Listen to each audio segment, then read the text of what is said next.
이번 수업 시간에는 전한 무제 이전의 역사를 다룹니다. 한고조 유방이 항우와 싸워서 승리하게 된 초한 전쟁부터 한고조 유방 시대의 정체, 여태후의 집권, 문경지치라고 하는 문제와 경제의 정치에 대해서 다룹니다. 첫 번째, 초한 전쟁을 살펴봅니다. 주로 항우와 유방 사이의 전쟁 과정을 전쟁사 중심으로 설명하도록 하겠습니다. 두 번째, 한 고조의 정책을 살펴봅니다. 세 번째, 한 고조 이후의 정치, 여태후의 수렴청정, 중국에서는 임조칭제라고 합니다. 그리고 이 시기에 풍미했던 황로술 혹은 황도사상, 문경지치 즉 문제와 경제 정치를 살펴봅니다. 먼저 초안전쟁입니다. 기원전 209년 진승 5광의 난이 일어났습니다. 그 이후 여러 지역에서 반란이 일어나 진나라를 멸망시키려고 했습니다. 이 가운데 기원전 207년 유방이 이끄는 군대가 진나라의 수도 함양을 점령하게 됩니다. 여기에 대한 긴 내용은 지난 수업 시간에 설명했으므로 생략하도록 하겠습니다. 지금부터는 그 다음의 이야기입니다. 유방은 함양에 입성한 후 곧 진나라의 궁전에 들어갔으나 장량 등의 권고에 따라 궁전에서 물러나와서 함양 동쪽에 있었던 패상이라고 하는 지역에 주둔했습니다. 그리고 진나라의 재물은 전혀 손을 대지 않고 여러 제후들을 불러서 공동으로 관리하도록 했습니다. 그러나 당초에 초해왕이 여러 장수들과 약속하기를 관중에 먼저 들어가는 자를 그곳의 왕으로 봉한다고 했기 때문에 유방은 관중의 주인으로 자처했습니다. 그는 또 이러한 지위로 진나라의 가혹한 법을 폐지하고 살인자는 죽이고 사람을 상하게 한 자와 남의 물건을 훔친 자는 죄를 준다 라고 하는 약법 3장만을 선포해서 진나라 사람들은 유방의 관대한 정치를 크게 환영하였습니다. 항우도 하북을 평정하자 초군과 제후군, 투항한 진나라 군대를 이끌고 진격하여 신안에 이르렀습니다. 이때 그는 진나라 군사들이 나중에 관중에 들어가면 항우 등 여러 군사들에게 보복을 하겠다는 이야기를 듣고 이들의 반란을 우려하여 모두 생매장시켰습니다. 이때 생매장 당한 진나라 군인이 20여만 명에 달했다고 합니다. 유방은 항우가 이미 장감을 옹왕에 임명하고 항우 자신이 관중왕이 되려고 했다라는 사실을 알고 군대를 보내 함곡관을 지키며 항우 등 연합군의 진입을 거부했습니다. 이에 항우는 함곡관에 도착해서 들어갈 수 없게 되자 크게 화를 내면서 함곡관을 점령하고 홍문 지역으로 진격하여 유방과 40여리 떨어져 있었습니다. 이때 항우의 군대는 40만 명이었고 유방군은 그 절반에 지나지 않았습니다. 이때의 에피소드에 대해서 살펴보도록 하겠습니다. 항우의 군대가 홍문에 있을 때 항우의 모사였던 범정이 항우에게 간언하였습니다. 패공이 일찍이 산동에 있을 무렵 남의 재물을 취하고 여자를 좋아하는 무례아이였습니다. 그런데 관중에 들어와서는 재물을 취하는 일도 없고 여자를 가까이 하지도 않으니 이것은 그의 사람됨이 결코 작지 않다는 증거입니다. 제가 사람을 보내 그의 기상을 살피게 했는데 천자의 기상이 있다 하니 이를 놓치지 말고 하루라도 빨리 처치하십시오. 항우는 범증의 말을 듣고 고개를 끄덕였습니다. 항우의 진영에 항백이 있었습니다. 항백은 항우의 숙부로 장량이 망명생활을 보내고 있을 때 같이 망명생활을 하면서 장량의 신세를 진 적도 있었던 사람입니다. 항백뿐만 아니라 그의 일족이 모두 장량의 신세를 졌습니다. 항백은 범증의 말을 듣고 장량의 일이 걱정되었습니다. 내일이면 유방의 군대가 전멸될지도 모르니 장량 또한 생명이 위태로웠습니다. 신세진 의리를 생각해서라도 그대로 앉아 있을 수는 없었습니다. 항백은 그날 밤 몰래 말을 몰아 유방의 본진이 있는 패상으로 달려가 장량을 만났습니다. 내일이면 패공의 군대는 묵사발이 되네. 항우의 40만 군대가 급습하기로 되어 있거든. 나와 함께 도망가는 것이 어떻겠나? 라고 장량에게 말했습니다. 장량은 침착한 태도로 말했습니다. 도망칠 수 없습니다. 신은 유방으로 하여금 한나라의 만국하늘을 풀었습니다. 이제 패공, 유방을 지칭합니다. 께서 위급한 상황에 처해 있는데 패공을 버리고 떠나는 것은 의리가 아닙니다. 이 일을 패공에게 빨리 알려드려야겠습니다. 장량이 패공에게 자초지종을 이야기하니 유방은 항백을 맞아들여 친히 술을 권하면서 말하였다.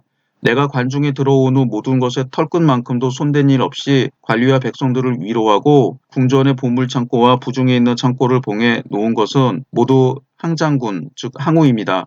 이 오기를 기다리기 위함이었습니다. 또 장수를 보내 함곡관을 지키도록 한 것은 다른 노족들의 침입을 막기 위함일 뿐 어찌 다른 뜻이 있었겠습니까? 이 모두 항장군을 위한 것이었으니 원하옵겠는데 항백 대인께서는 이러한 나의 마음을 헤아려 항 장군에게 잘 말씀드려 오해가 없도록 힘써주시기 바랍니다. 항백은 패공의 말을 듣자 쾌히 허락하고 패공에게 다음과 같이 부탁하였다. 신이 항 장군에게 자세히 설명했으니 패공께서도 내일 아침 일찍 오셔서 항 장군에게 사죄의 뜻을 표함이 좋을 듯합니다. 유방은 선뜻 내키지 않았으나 장량의 권고도 있고 해서 그렇게 하기로 하였다. 항백은 그날 밤 항우의 본진으로 돌아가 유방을 위해 항우를 설득하였다. 패공이 먼저 함양을 함락시킨 것은 장군을 위함이지 유방 자신을 위한 일이 아닙니다. 그렇기 때문에 보물창고를 모두 봉해놓고 털끝만큼도 손댄 일 없이 장군이 오기를 기다리는 게 아니겠습니까? 이제 장군께서 이처럼 큰 공이 있는 사람을 공격하고자 한다면 이것은 의의가 아닙니다. 장군과 패공이 다 함께 무도한 진나라를 없애고자 하는 것은 의를 위함이거늘 이제 의를 버린다면 이는 백성들의 신망을 잃게 되는 것입니다. 패공을 공격하기보다는 잘 대우하는 것이 이로울 것입니다. 항우는 항백의 말을 듣고 살기 등등했던 기세가 누그러졌다. 다음 날 아침 패공은 백여기를 따르게 하고 변명의 사죄를 하기 위해 항우의 본진인 홍문으로 향했습니다. 이것이 역사상 유명한 홍문의 연, 홍문의 잔치입니다. 패공은 항우의 군문에 나아가 사죄하였습니다. 이때 패공은 자기 자신을 신하라고 일컬었습니다. 굴욕적인 항복과 같은 것이었습니다. 99번 지더라도 최후의 승리자가 되면 된다라고 생각했을 것입니다. 최후의 승자가 되기 위해서는 추모도 참고 견뎌야 했습니다. 패공은 장량이 간곡히 부탁하는 말을 되새이며 사죄하였습니다. 신이 장군과 더불어 힘을 합하여 진나라를 공략했을 때 장군께서는 하북에서 격전을 벌이시고 신은 하남에서 싸움을 벌였습니다. 천만 뜻밖에도 신이 먼저 관중에 들어가 진나라의 항복을 받았으나 이것은 모두 장군을 위한 것입니다.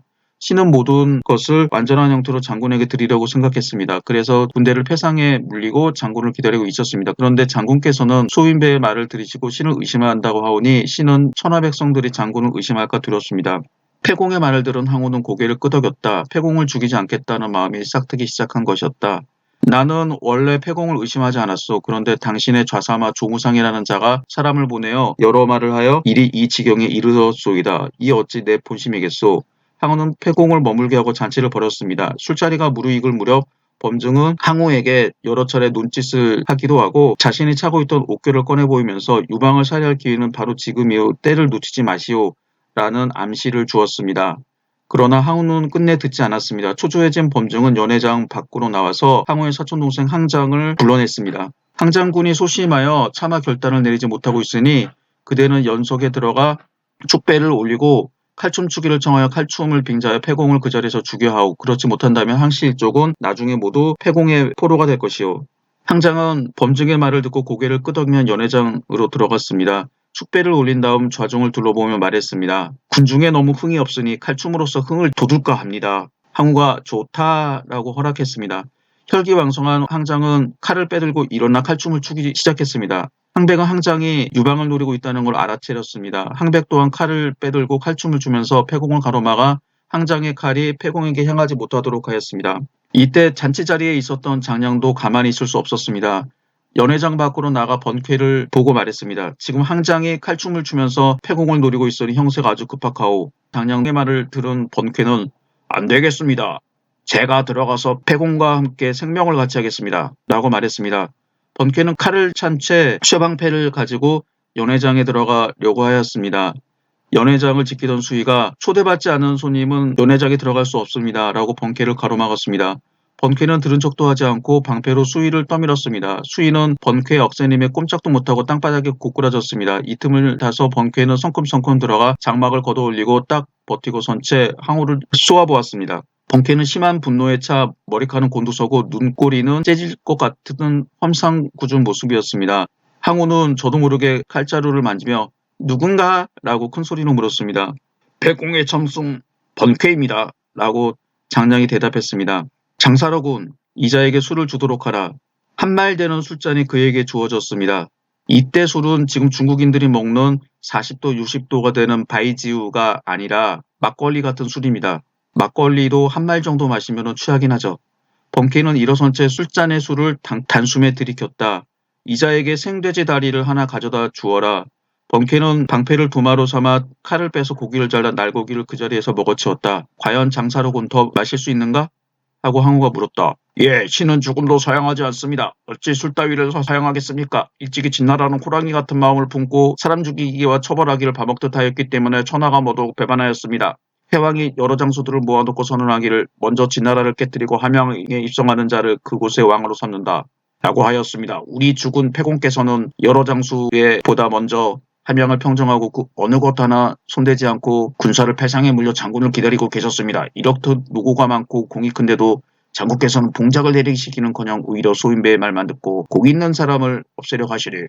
이것은 진나라의 포악한 정체를 그대로 답습하는 일입니다. 장군께서 취할 바가 아니라고 생각합니다. 항우는 묵묵히 말이 없었습니다. 패공의 운명은 아슬아슬한 위기에 놓였습니다. 항우가 패공을 살리려고 해도 그 항우의 부하들이 어떤 일을 꾸밀지 몰랐습니다. 패공도 이러한 위험을 느끼고 있었습니다. 패공은 변수에 가는 척하며 번쾌히 손짓해 그를 장막 밖으로 불러내었습니다. 패공이 밖으로 나오자 항우는 도위 진평에게 유방을 불러오도록 명령하였습니다. 유방은 어떻게 하든 밖으로 돌아가야겠다고 생각했습니다. 나는 이대로 돌아가고 싶은데 하직의 말도 하지 않고 그대로 나왔으니 어찌하면 좋겠소? 라고 번쾌에게 물었습니다. 대행은 쇠근을 돌아보지 않고 대례는 소양을 사양하지 않는다 하였습니다. 지금 형편으로 봐 저쪽은 칼과 도마이고 우리 쪽은 어육입니다. 하직 인사 따위 차릴 수가 없습니다. 패공은 마침내 그대로 돌아가고 뒷일은 장량에게 부탁하여 처리하도록 하였습니다. 유방이 패상의 본진에 도착했을 무렵 장량은 항우 앞에 나아가 패공은 너무 융숭한 대접을 받아 인사도 차릴 수 없을 만큼 취하셨습니다. 그리하여 저에게 대왕에게 백벽 한 쌍, 대장군에게 옥두 한 벌을 올리라 하였습니다. 변명치 못한 선물이 오나 물리치지 마시기 바랍니다. 대왕이랑 항우, 대장군이나 범증을 가리키는 말이었다. 그래요? 패공은 지금 어디 있소? 대왕께서 패공의 잘못을 나무라실까 두려워 홀로 피해 달아나셨사옵니다. 지금쯤 아마 패상에 도착했을 것입니다. 그렇군. 항우는 패공이 자신을 두려워하는 것이 별로 나쁘게 생각되지 않았다. 역시 소심한 사람이군. 마음속으로 그렇게 생각했습니다. 패상으로 돌아온 유방은 조무상을 끌어내어 베어 죽였습니다. 홍문의 장치는 기원전 206년 12월의 일이었습니다. 며칠 후 항우의 40만 대군은 함양을 도륙하여 항복한 진왕 자영을 죽이고 패공이 봉인해 둔 금은보화와 비단을 모두 빼앗고 미녀들까지도 거리낌 없이 몰수했습니다. 항우는 궁전에도 불을 질렀습니다. 항우가 질러놓은 불은 함양의 거리를 태워서 3개월 동안 꺼지지 않았다고 합니다. 항우는 당당한 천하의 주인으로 행세했으나 아무도 그에게 항거하지 못했습니다. 계속해서 타는 불길의 그림자가 비치는 가운데 항우는 자신의 의견에 따라 영토를 분봉해서 새로운 정치 질서를 수립했습니다. 항우는 초회왕에 대해서 악감정을 가지고 있었습니다. 그 원인은 확실히 알 수 없으나 아마도 초회왕이 그를 중시하지 않았던 게 큰 이유가 아닐까 생각합니다. 예컨대 그와 유방이 동시에 입관하려 하였으나 초회왕은 이를 허락하지 않았습니다. 또 초나라가 조나라를 구원할 때 초회왕은 항우를 총사령관으로 임명하지 않았습니다. 기원전 206년 정월 항우는 초회왕을 의제로 존중했으나 그에게는 상강 상류의 작은 지역을 주고 침 지역에 도읍을 하도록 하였습니다. 그리고 항우는 서초패왕으로 자처하면서 전국시대 위나라와 초나라 땅 9군을 점령하고 팽성에 도읍했습니다. 이때 과정을 사료로 살펴보도록 하겠습니다. 항우의 분봉. 며칠 후 항우는 군대를 이끌고 서쪽으로 진격하여 함양을 도륙하고 투항한 진나라 왕자 영을 죽이고 진나라의 궁시를 불태웠는데 3개월 동안 타고도 꺼지지 않았다. 그리고는 그 재화와 보물 부녀자들을 차지하고 동쪽으로 돌아오니 어떤 사람이 항왕에게 권하기를 관중은 사방이 산하로 막혀있고 땅이 비옥하니 도읍으로 삼아 패왕이 될 만한 곳입니다. 라고 말하였다. 그러나 항왕은 진나라의 궁실이 이미 모두 불에 다 타버렸고 또 마음속으로 고향이 그리워서 동쪽으로 돌아가려고 하여 말하기를 부귀한 뒤에 고향에 돌아가지 아니하는 것은 비단길을 잇고 밤길을 가는 것과 같으니 누가 그것을 알아주리오라고 말하였다. 여기서 나온 단어가 금의환향입니다. 그러나 항왕에게 권고했던 사람이 말하기를 사람들이 말하기를 초나라 땅의 사람은 목후가 관을 쓴 격일 뿐이다 라고 하더니 과연 그렇구나. 여기서 목후는 원숭이입니다. 항왕이 그 말을 듣고 그 사람을 팽살하였다. 항왕이 사자를 보내어 회왕에게 보고하니 회왕이 말하기를 약조대로 하라 라고 하였다. 이에 회왕을 높여서 의제라고 하였다. 항왕은 스스로 왕이 되고자 하여 먼저 여러 장상들을 왕으로 삼으며 말하기를 처음에 천하의 난이 일어났을 때 임시로 제후의 후예들을 왕으로 세워 진나라를 토벌하였다. 그러나 갑옷을 입고 무기를 잡고 먼저 거사하여 비바람을 맞으며 들에서 지내기를 3년 만에 마침내 진나라를 멸하고 천하를 평정한 것은 모두 장상 여러분들과 나의 힘이요. 그러나 의제께서는 비록 공은 없으시나 그 땅을 나누어 왕이 되게 함이 마땅할 것이요. 라고 하니 여러 장수들이 모두 옳습니다. 라고 하였다. 이어서 천하를 나누어 여러 장수들을 후와 왕으로 세우는데 항왕과 범증은 패공이 천하를 차지할까 의심하였으나 이미 그와 강화하였고 또 약조를 어기는 것이 꺼림직하고 제후들이 그를 배반할 것이 두려워서 은밀히 모의하기를 파촉은 길이 험하고 진나라의 유배자들이 모두 촉에 살고 있다 라고 말하고 파와 촉 역시 관중의 땅이다 라고 말하고는 유방을 한왕으로 세워서 파촉 한중의 왕으로 봉하고 남정에 도읍하도록 했다. 그리고 관중을 셋으로 나눠서 항복한 진나라 장수들을 왕으로 삼아서 한왕을 견제하도록 했으니 항왕은 장암을 옹왕으로 삼아서 함양 서쪽의 왕으로 봉하고 패구에 도읍하도록 하였다. 또 장사 사마은은 본디 역양의 옥연이었으나 항양에게 은혜를 베푼 적이 있었고 도위 동예는 본디 장암에게 초나라에 투항할 것을 권유하던 자였으므로 사마흔을 세왕으로 삼아 함양의 동쪽에서 황하에 이르는 지역을 봉지로 주고 역양을 도읍으로 삼도록 했으며 동예를 적왕으로 세워서 상군의 왕으로 삼았고 고노에 도읍하도록 하였다. 그리고 위왕표를 서위왕으로 바꾸고 하동을 봉지로 주고 평양에 도읍하도록 하였다. 하구의 신양은 장이의 총신으로서 먼저 하남을 함락시키고 황하 강변에서 초군을 맞아들였으므로 신양을 하남왕으로 세우고 낙양에 도읍하도록 하였다. 한왕성은 옛 도읍을 그대로 하여 양책에 도읍하도록 하였다. 조나라 장수 사마왕은 한해의 평정에 여러 차례 공을 세웠으므로 그를 은왕으로 세워서 한해를 봉지로 주고 조과에 도읍하도록 하였다. 조왕헐은 대왕으로 옮기게 하고 조나라 재상 장인은 평소 현명하고 유능하며 또 관중에 진입할 때 함께 따라왔으므로 장인을 상산왕으로 세워서 조나라 땅을 봉지로 주고 양국에 도읍하도록 하였다. 당양군 경포는 초나라 장수로서 전공이 항상 군중에서 으뜸이었으므로 경포, 영포라고도 합니다. 국왕왕으로 세워서 육에 도읍하도록 하였다. 파군 오해는 백어를 이끌고 제후군을 도왔으며 또 관중에 들어갈 때 함께 따라갔으므로 오해를 형선왕으로 세우고 주에 도읍하도록 하였다. 의제주국 공호는 군사를 이끌고 남군을 쳐서 공이 많았으므로 공호를 임광왕으로 세우고 강릉에 도읍하도록 하였다. 연왕 한광을 요동왕으로 옮기게 하고 연나라 장수 장도는 초군을 따라 조나라를 구원했고 관중에 들어갈 때 함께 따라왔으므로 장도를 연왕으로 세우고 개에 도읍하도록 하였다. 제왕 전불은 교동왕으로 옮기게 하고 제나라 장수 전도는 제후군을 따라서 함께 조나라를 구원하고 관중에 들어갈 때 따라왔으므로 전도를 제왕으로 세우고 임치에 도읍하도록 했다. 이전에 진나라에 멸망당한 제왕 전권의 손자 전하는 항우가 막 황하를 건너서 조나라를 구원할 때 제북의 여러 성을 함락시킨 뒤 그 병사를 이끌고 항우에게 투항했으므로 전한을 제북왕으로 세우고 박양에 도읍하도록 하였다.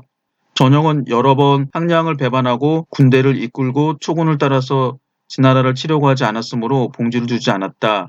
성안군 진여는 장수의 인을 버리고 관중에 진입할 때 따르지 않았지만 평소에 어질고 유능하다는 명성이 있었으므로 조나라에 대해서도 공이 있었으므로 남피에 있다는 소식을 듣고는 그 부군의 세현을 봉지로 주었다. 그리고 파군의 장수 매연은 공이 많았으므로 10만호의 후에 봉하였다. 항우는 스스로 왕위에 올라 서초 패왕이라고 하고 9개 군을 봉지로 하여 팽성의 도읍을 정하였다. 지금 읽은 문장들이 항우의 분봉에 관한 사료입니다. 지금 보시고 있는 지도는 항우가 분봉했던 땅입니다. 먼저 가운데 왼쪽을 보시면 노란색의 국가로 한이라고 하는 국가가 있습니다. 이곳이 유방이 봉해진 곳입니다. 한중, 촉군, 파군 이 세 군을 차지했습니다. 지금의 파촉 지역에 해당하는 지역이었는데 파촉 지역은 쌀농사가 가능하고 비옥한 토지였습니다. 그러나 유방은 이곳에 머무르고 싶어 하지 않았으므로 그에게는 유배지나 다름없었습니다. 가운데 남색으로 되어 있는 지역이 항우가 지배했던 9개 군입니다.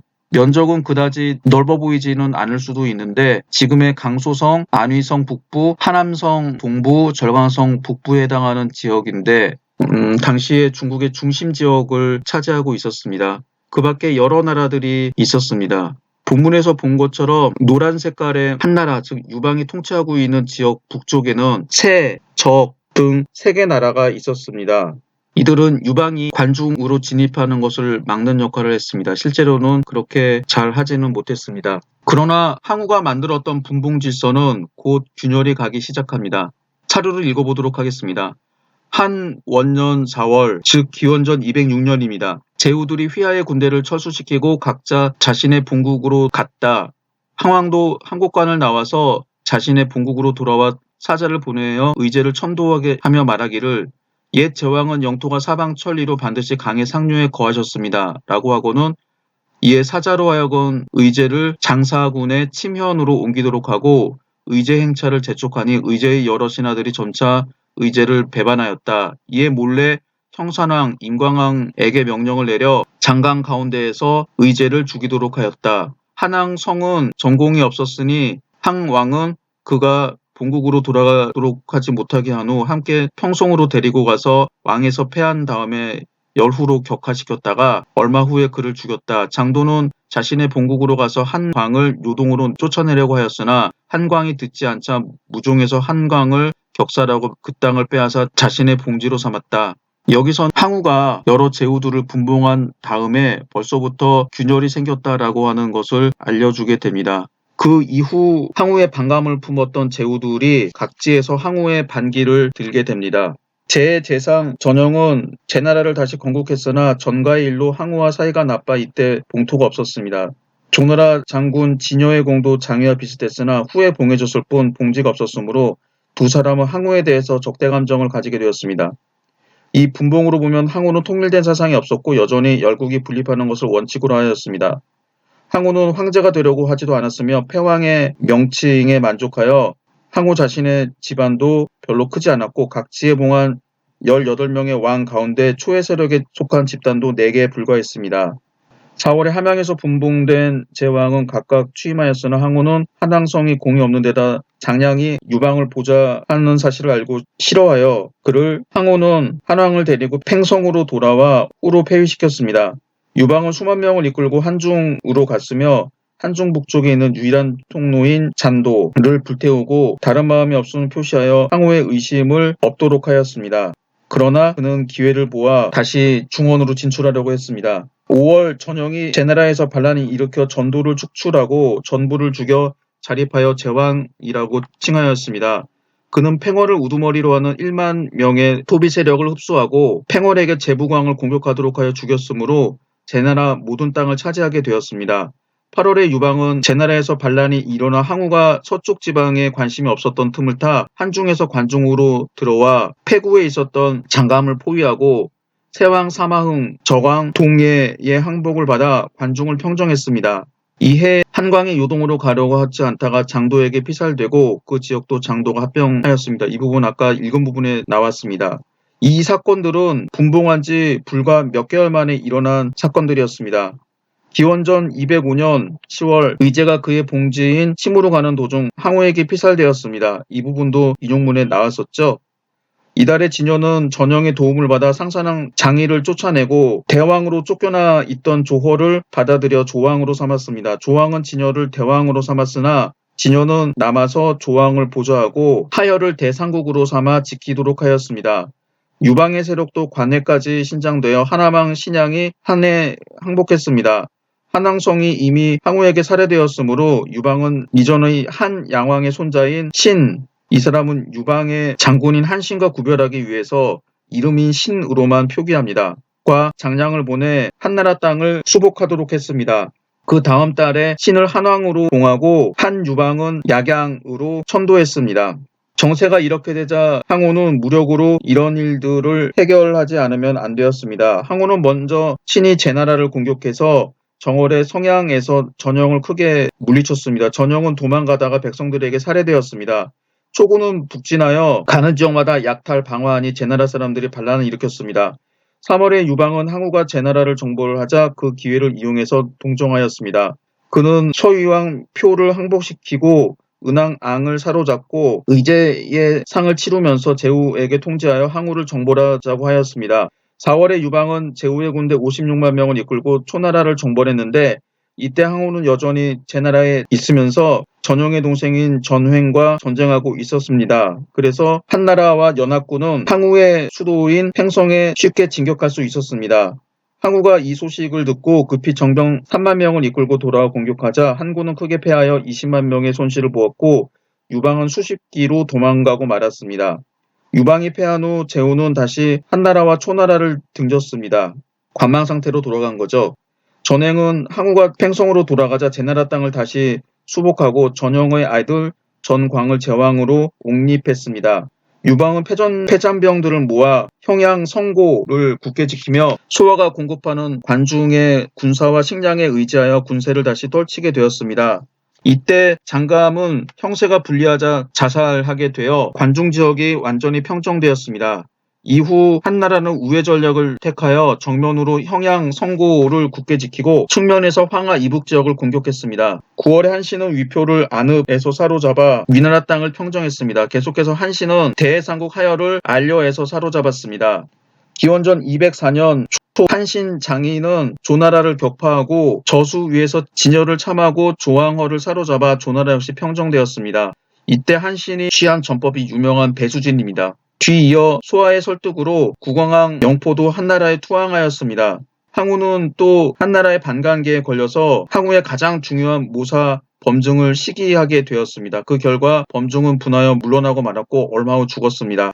이는 모두 항우에게 큰 손실이었습니다. 그러나 초군의 정면 공격은 대단히 맹렬하여 5월에 한나라는 형양 성고를 잃고 유방은 조나라로 도망하여 한신 장의의 군대를 빼앗아 한신에게 동쪽으로 제나라를 공격하게 하고 자신은 남쪽으로 내려와 다시 전쟁할 기회를 엿보고 있었습니다. 항우는 계속 서쪽으로 나아가려고 하였으나 팽월의 난으로 돌아갔습니다. 팽월은 유방이 처음 동진할 때 한나라에 항복하여 하는 그를 위상국으로 삼았습니다. 팽월은 초나라와 유격전을 벌이면서 초나라 군대의 시중 즉 식량과 무기 운송을 끊었습니다. 항우가 한나라 군대를 공격하자 다시 이 기회를 이용해서 위나라 땅인 추양, 외황 등 17성을 빼앗아 초군의 군량을 불태워서 항우는 회군할 수밖에 없었고 다시 게릴라전을 펼치는 팽월 일당들을 토벌할 수밖에 없었습니다. 기원전 203년 초 항우는 팽월이 탈취했던 10여 성을 수복하였으나 성고는 한군에게 뺏겼습니다. 이어서 한신도 제나라 땅을 평정하고 초의 원군은 물리쳐 이때 초군은 열세에 빠지게 되었습니다. 그해 말 초나라와 한나라는 화해하여 초, 한 두 나라가 홍구, 지금의 하남성 성외 도청 소재지인 정주시에 있습니다. 를 경계로 하여 홍구의 동쪽은 초나라에, 홍구의 서쪽은 한나라에 속하도록 정하였습니다. 항우는 유방에 붙인 태공과 처, 여씨를 귀환시켰습니다. 그들은 유방이 처음 팽성을 점령했을 때 항우에게 포로가 되었습니다. 화약이 성립한 후 항우는 동쪽으로 돌아갔습니다. 유방은 장량 등의 강권으로 기원전 202년 10월 초 귀환하는 항우를 공격했습니다. 뒤통수를 친 거죠. 그리고 한신과 팽월이 함께 진격해서 12월에 한군은 폐하에서 항우를 포위했습니다. 이때 사건이 유명한 사면초가입니다. 기원전 203년 9월 두 나라 군대는 홍구를 경계로 천하를 양분하고 인지를 돌려보냈습니다. 홍구는 전국시대에 만들어진 인공운하로 황하와 회화의 두 강을 연결한 강이었습니다. 지금도 하남성 정주시 형양현에 폭 300m의 흔적이 남아있으며 홍구 양쪽 산 위에는 한왕의 진영과 항우의 군영 유적이 남아있다고 합니다. 강화의 조건에 따라 항우는 무장을 풀고 동쪽으로 향했습니다. 유방도 서쪽으로 돌아가려고 하자 장량과 진평이 유방에게 진언하였습니다. 지금 한나라는 천하의 태반을 차지하고 있고 제후들이 다 복종하고 있습니다. 반면에 초나라는 군사가 필요하고 군량이 다 떨어졌습니다. 이것은 하늘이 초나라를 망하게 하는 때입니다. 이런 기회에 초를 치지 않는다면 호랑이를 길렀다가 잡아먹히는 꼴이 됩니다. 지금 항우를 놓아보냈다간 나중에 우리가 대항할 수 없을 만큼 큰 세력으로 자랄 것입니다. 유방은 이 말을 듣고 군대를 동쪽으로 돌려 양하 남쪽까지 항우군을 추격했다가 일단 멈추고 한신과 팽월에게 사자를 보내서 각각 그들의 군대를 이끌고 고릉에서 합류하여 초나라를 치도록 하였습니다. 유방의 군대는 고릉까지 진격했으나 아무리 기다려도 한신과 팽월의 군대는 도착하지 않았습니다. 이 사이 초나라는 한나라 군대를 공격해서 한군을 격파하니 유방은 고릉성으로 도망쳐 참호를 깊게 파고 굳게 지켰습니다. 한신과 팽월의 군대가 오지 않았으니 그 이유가 무엇이오? 한왕은 낙담하여 장량에게 나무로 라듯 물었습니다. 제 나라를 깨뜨린 후 그들에게는 아직 어느 땅을 주겠다는 약속이 없으니 그들이 오지 않는 것은 당연한 일입니다. 대왕께서는 이들에게 영지를 베어주고 천하를 함께할 뜻을 밝힌 다음에야 그들이 군대를 거느리고 올 것입니다. 그러니 수양에서 북쪽으로 곡성에 이르는 땅을 팽월에게 주고 진에서 동쪽으로 바다에 이르는 땅을 한신에게 영지로 주시옵소서. 그렇게 하여 그들로 하여금 각자 책임을 지어 싸우게 하시면 쉽게 초나라를 깨뜨릴 수 있을 것입니다. 유방은 처음에 노했으나 결국 장량의 말을 따르지 않을 수 없었습니다. 그래서 한신과 팽월에게 사자를 보내서 영토를 주겠다라고 하는 문서를 주고 군대를 이끌고 고릉에 오도록 하였습니다. 이에 제왕 한신과 양왕 팽월이 모두 군대를 이끌고 고릉을 향해 남하하고 있었습니다. 이때 초나라 대사마 주훈이 초나라를 배반하여 육이라는 지역을 점령하고 국왕의 군대를 이끌고 육가와 경포를 따라 수춘으로부터 진격해서 성보를 무찌르고 해야에 이르렀습니다. 항우는 해야에 진을 치고 한나라 군대와 대치하였습니다. 이때 항우의 군대는 10만이었습니다. 한신은 자기가 가진 모든 병력과 제후들의 군대를 모두 합쳐서 30만에 이르는 군대를 몸소 지휘하였습니다. 좌익은 그의 부하 공장군, 우익은 부하 비장군, 그리고 유방의 본진 후방에는 강후와 시장군이 따르고 있었습니다. 여기서 강후는 주발입니다. 한군은 여러 겹으로 해하의 항우 진지를 포위했습니다. 성내 군량은 거의 바닥나고 사기는 떨어져 탈주병이 속출하였습니다. 한신은 해하에 모여든 여러 군사들 가운데 초나라 출신 군사들을 골라 일반 군사들에게 초나라 노래를 가르치도록 하였습니다. 사면초가란 여기에서 유래한 한자성어입니다. 사면에서 자기 고향, 즉 초나라의 노래만 들려온다는 말로 자기가 도와야 할 고향 군사들이 모두 한나라 군대에 가담하여 고립무원의 지경에 빠진 상태를 말합니다. 한신은 겹겹으로 에워싼 정군에게 초가를 부르도록 하였습니다. 역발산 기계세 천하장사 항우도 사면에서 들러오는 고향의 노래, 초나라 노래를 듣자 점점 마음이 약해지기 시작하였습니다. 마지막 순간이 다가왔다는 절박감이 머리를 어지럽혔습니다. 야음을 틈타 점점 크게 달려오는 초나라 노래에 귀를 기울이던 항우는 크게 놀라며 한나라는 초나라의 땅을 이미 다 차지했는가? 왜 초나라 사람들이 이렇게도 많단 말인가? 항우는 밤중에 일어나 장막 속에서 술잔을 손에 들었습니다. 우희가 그 전에 술을 따랐습니다. 우희는 항우가 군대를 일으킨 이래 줄곧 항우를 따라다니며 시중 들던 항우의 애첩이었습니다. 우희는 계속해서 술을 따랐습니다. 그것도 이것이 이승에서의 마지막 순간임을 짐작하고 있었습니다. 술 기운이 항우의 몸에 돌자 그는 치밀어 오르는 감회와 비분간경 감정을 노래에 담아 읊었습니다. 힘은 능히 산을 뽑고도 나무미 있고 기백은 능히 천하를 덮었노라. 때가 이롭지 못하니 오추마야 너마저 달리지 않는구나. 오추마야 너마저 달리지 않으니 어쩔 수 없구나. 우희야 우희야 이를 어찌한단 말이냐. 오추마는 항우가 타고 다니던 에마 이름입니다. 검푸른 털에 흰 털이 섞이고 하루에 천리를 달리는 준마였다라고 합니다.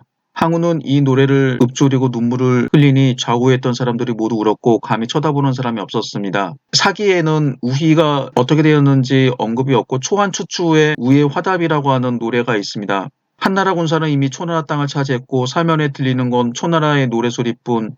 대왕의 기기가 다하는 날 천첩 어찌 삶을 바라리오. 이후 우희의 최후에 대해서 여러 사람들이 상상의 나래를 표했습니다. 우희는 항우에 대한 정절을 지키기 위해 항우의 칼을 받아들어 스스로 목을 찔러 죽였다라고 합니다. 또 항우가 자기로 인하여 번뇌할까 두려워해서 자결했다고 합니다. 또 다른 사람들은 항우가 우희에 대해 미련을 갖는 것을 막기 위해 우희의 목을 쳤다라고 말하기도 합니다. 그 후 우희의 무덤에는 가냘픈 풀이 싹 터서 자라니 후세 사람들은 이 풀을 우미인초라고 불렀던 설도 있습니다. 어쨌든 간에 자리를 박차고 일어난 항우는 큰 소리로 자 포위망을 뚫고 남쪽으로 가자라고 외치며 오추마에 올라탔습니다. 휘하에는 선발된 장사 800기병이 그를 따랐습니다. 때는 아직 깊은 밤이었습니다. 항우는 포위망을 뚫고 남쪽으로 달렸습니다. 날이 셀 무렵에야 항우가 탈출한 것을 안 한나라 군사들은 기병장수 관영에게 5천의 기병을 주어 항우를 추격하도록 하였습니다. 나무로 달아나던 항우가 회수를 건널 무렵 800기 가운데 겨우 100여 기가 따를 뿐이었습니다. 도중에서 모두 탈락하거나 도망간 것입니다. 항우는 한나라 군대가 급히 쳐들어오므로 잠시도 쉴 사이 없이 말을 달려 음릉에 이르렀는데 길을 잃고 말았습니다. 항우의 기병은 어떤 농부에게 길을 물었습니다. 그 농부는 손으로 길을 가리키며 왼쪽으로 가십시오 라고 말했습니다. 항우는 이 농부가 길을 속여서 가르쳐준 사실을 얼마 후에 알았지만 그때는 당장 믿을 수밖에 없었습니다. 농부가 가르쳐준 길로 가다가 늪지대에 빠져버렸습니다. 더 갈 수가 없어서 다시 돌아와 동쪽으로 달렸습니다. 이렇게 시간을 보내는 사이 한나라의 기병대는 더욱 가까운 거리까지 추격해 왔습니다. 항우가 동성에 이르러 따라온 자를 살펴보니 겨우 28명의 기병이 지나지 않았습니다. 항우는 말을 멈추고 스스로 생각해 보았습니다. 5천의 기병이 바짝 쫓아오고 있는데 우리는 겨우 28기에 지나지 않는다. 아무리 생각해도 빠져나갈 구멍이 없구나. 이렇게 생각한 항우는 28개의 병사들을 향해 말했습니다. 내가 군대를 일으킨 후 오늘이 이르기까지 8년이 되었다. 그동안 70여 회 싸움에서 한 번도 패해본 적이 없는데 지금 이 같은 공경에 처했으니 이것은 하늘이 나를 망하게 하려고 하는 것이지 결코 싸움을 잘못한 죄가 아니다.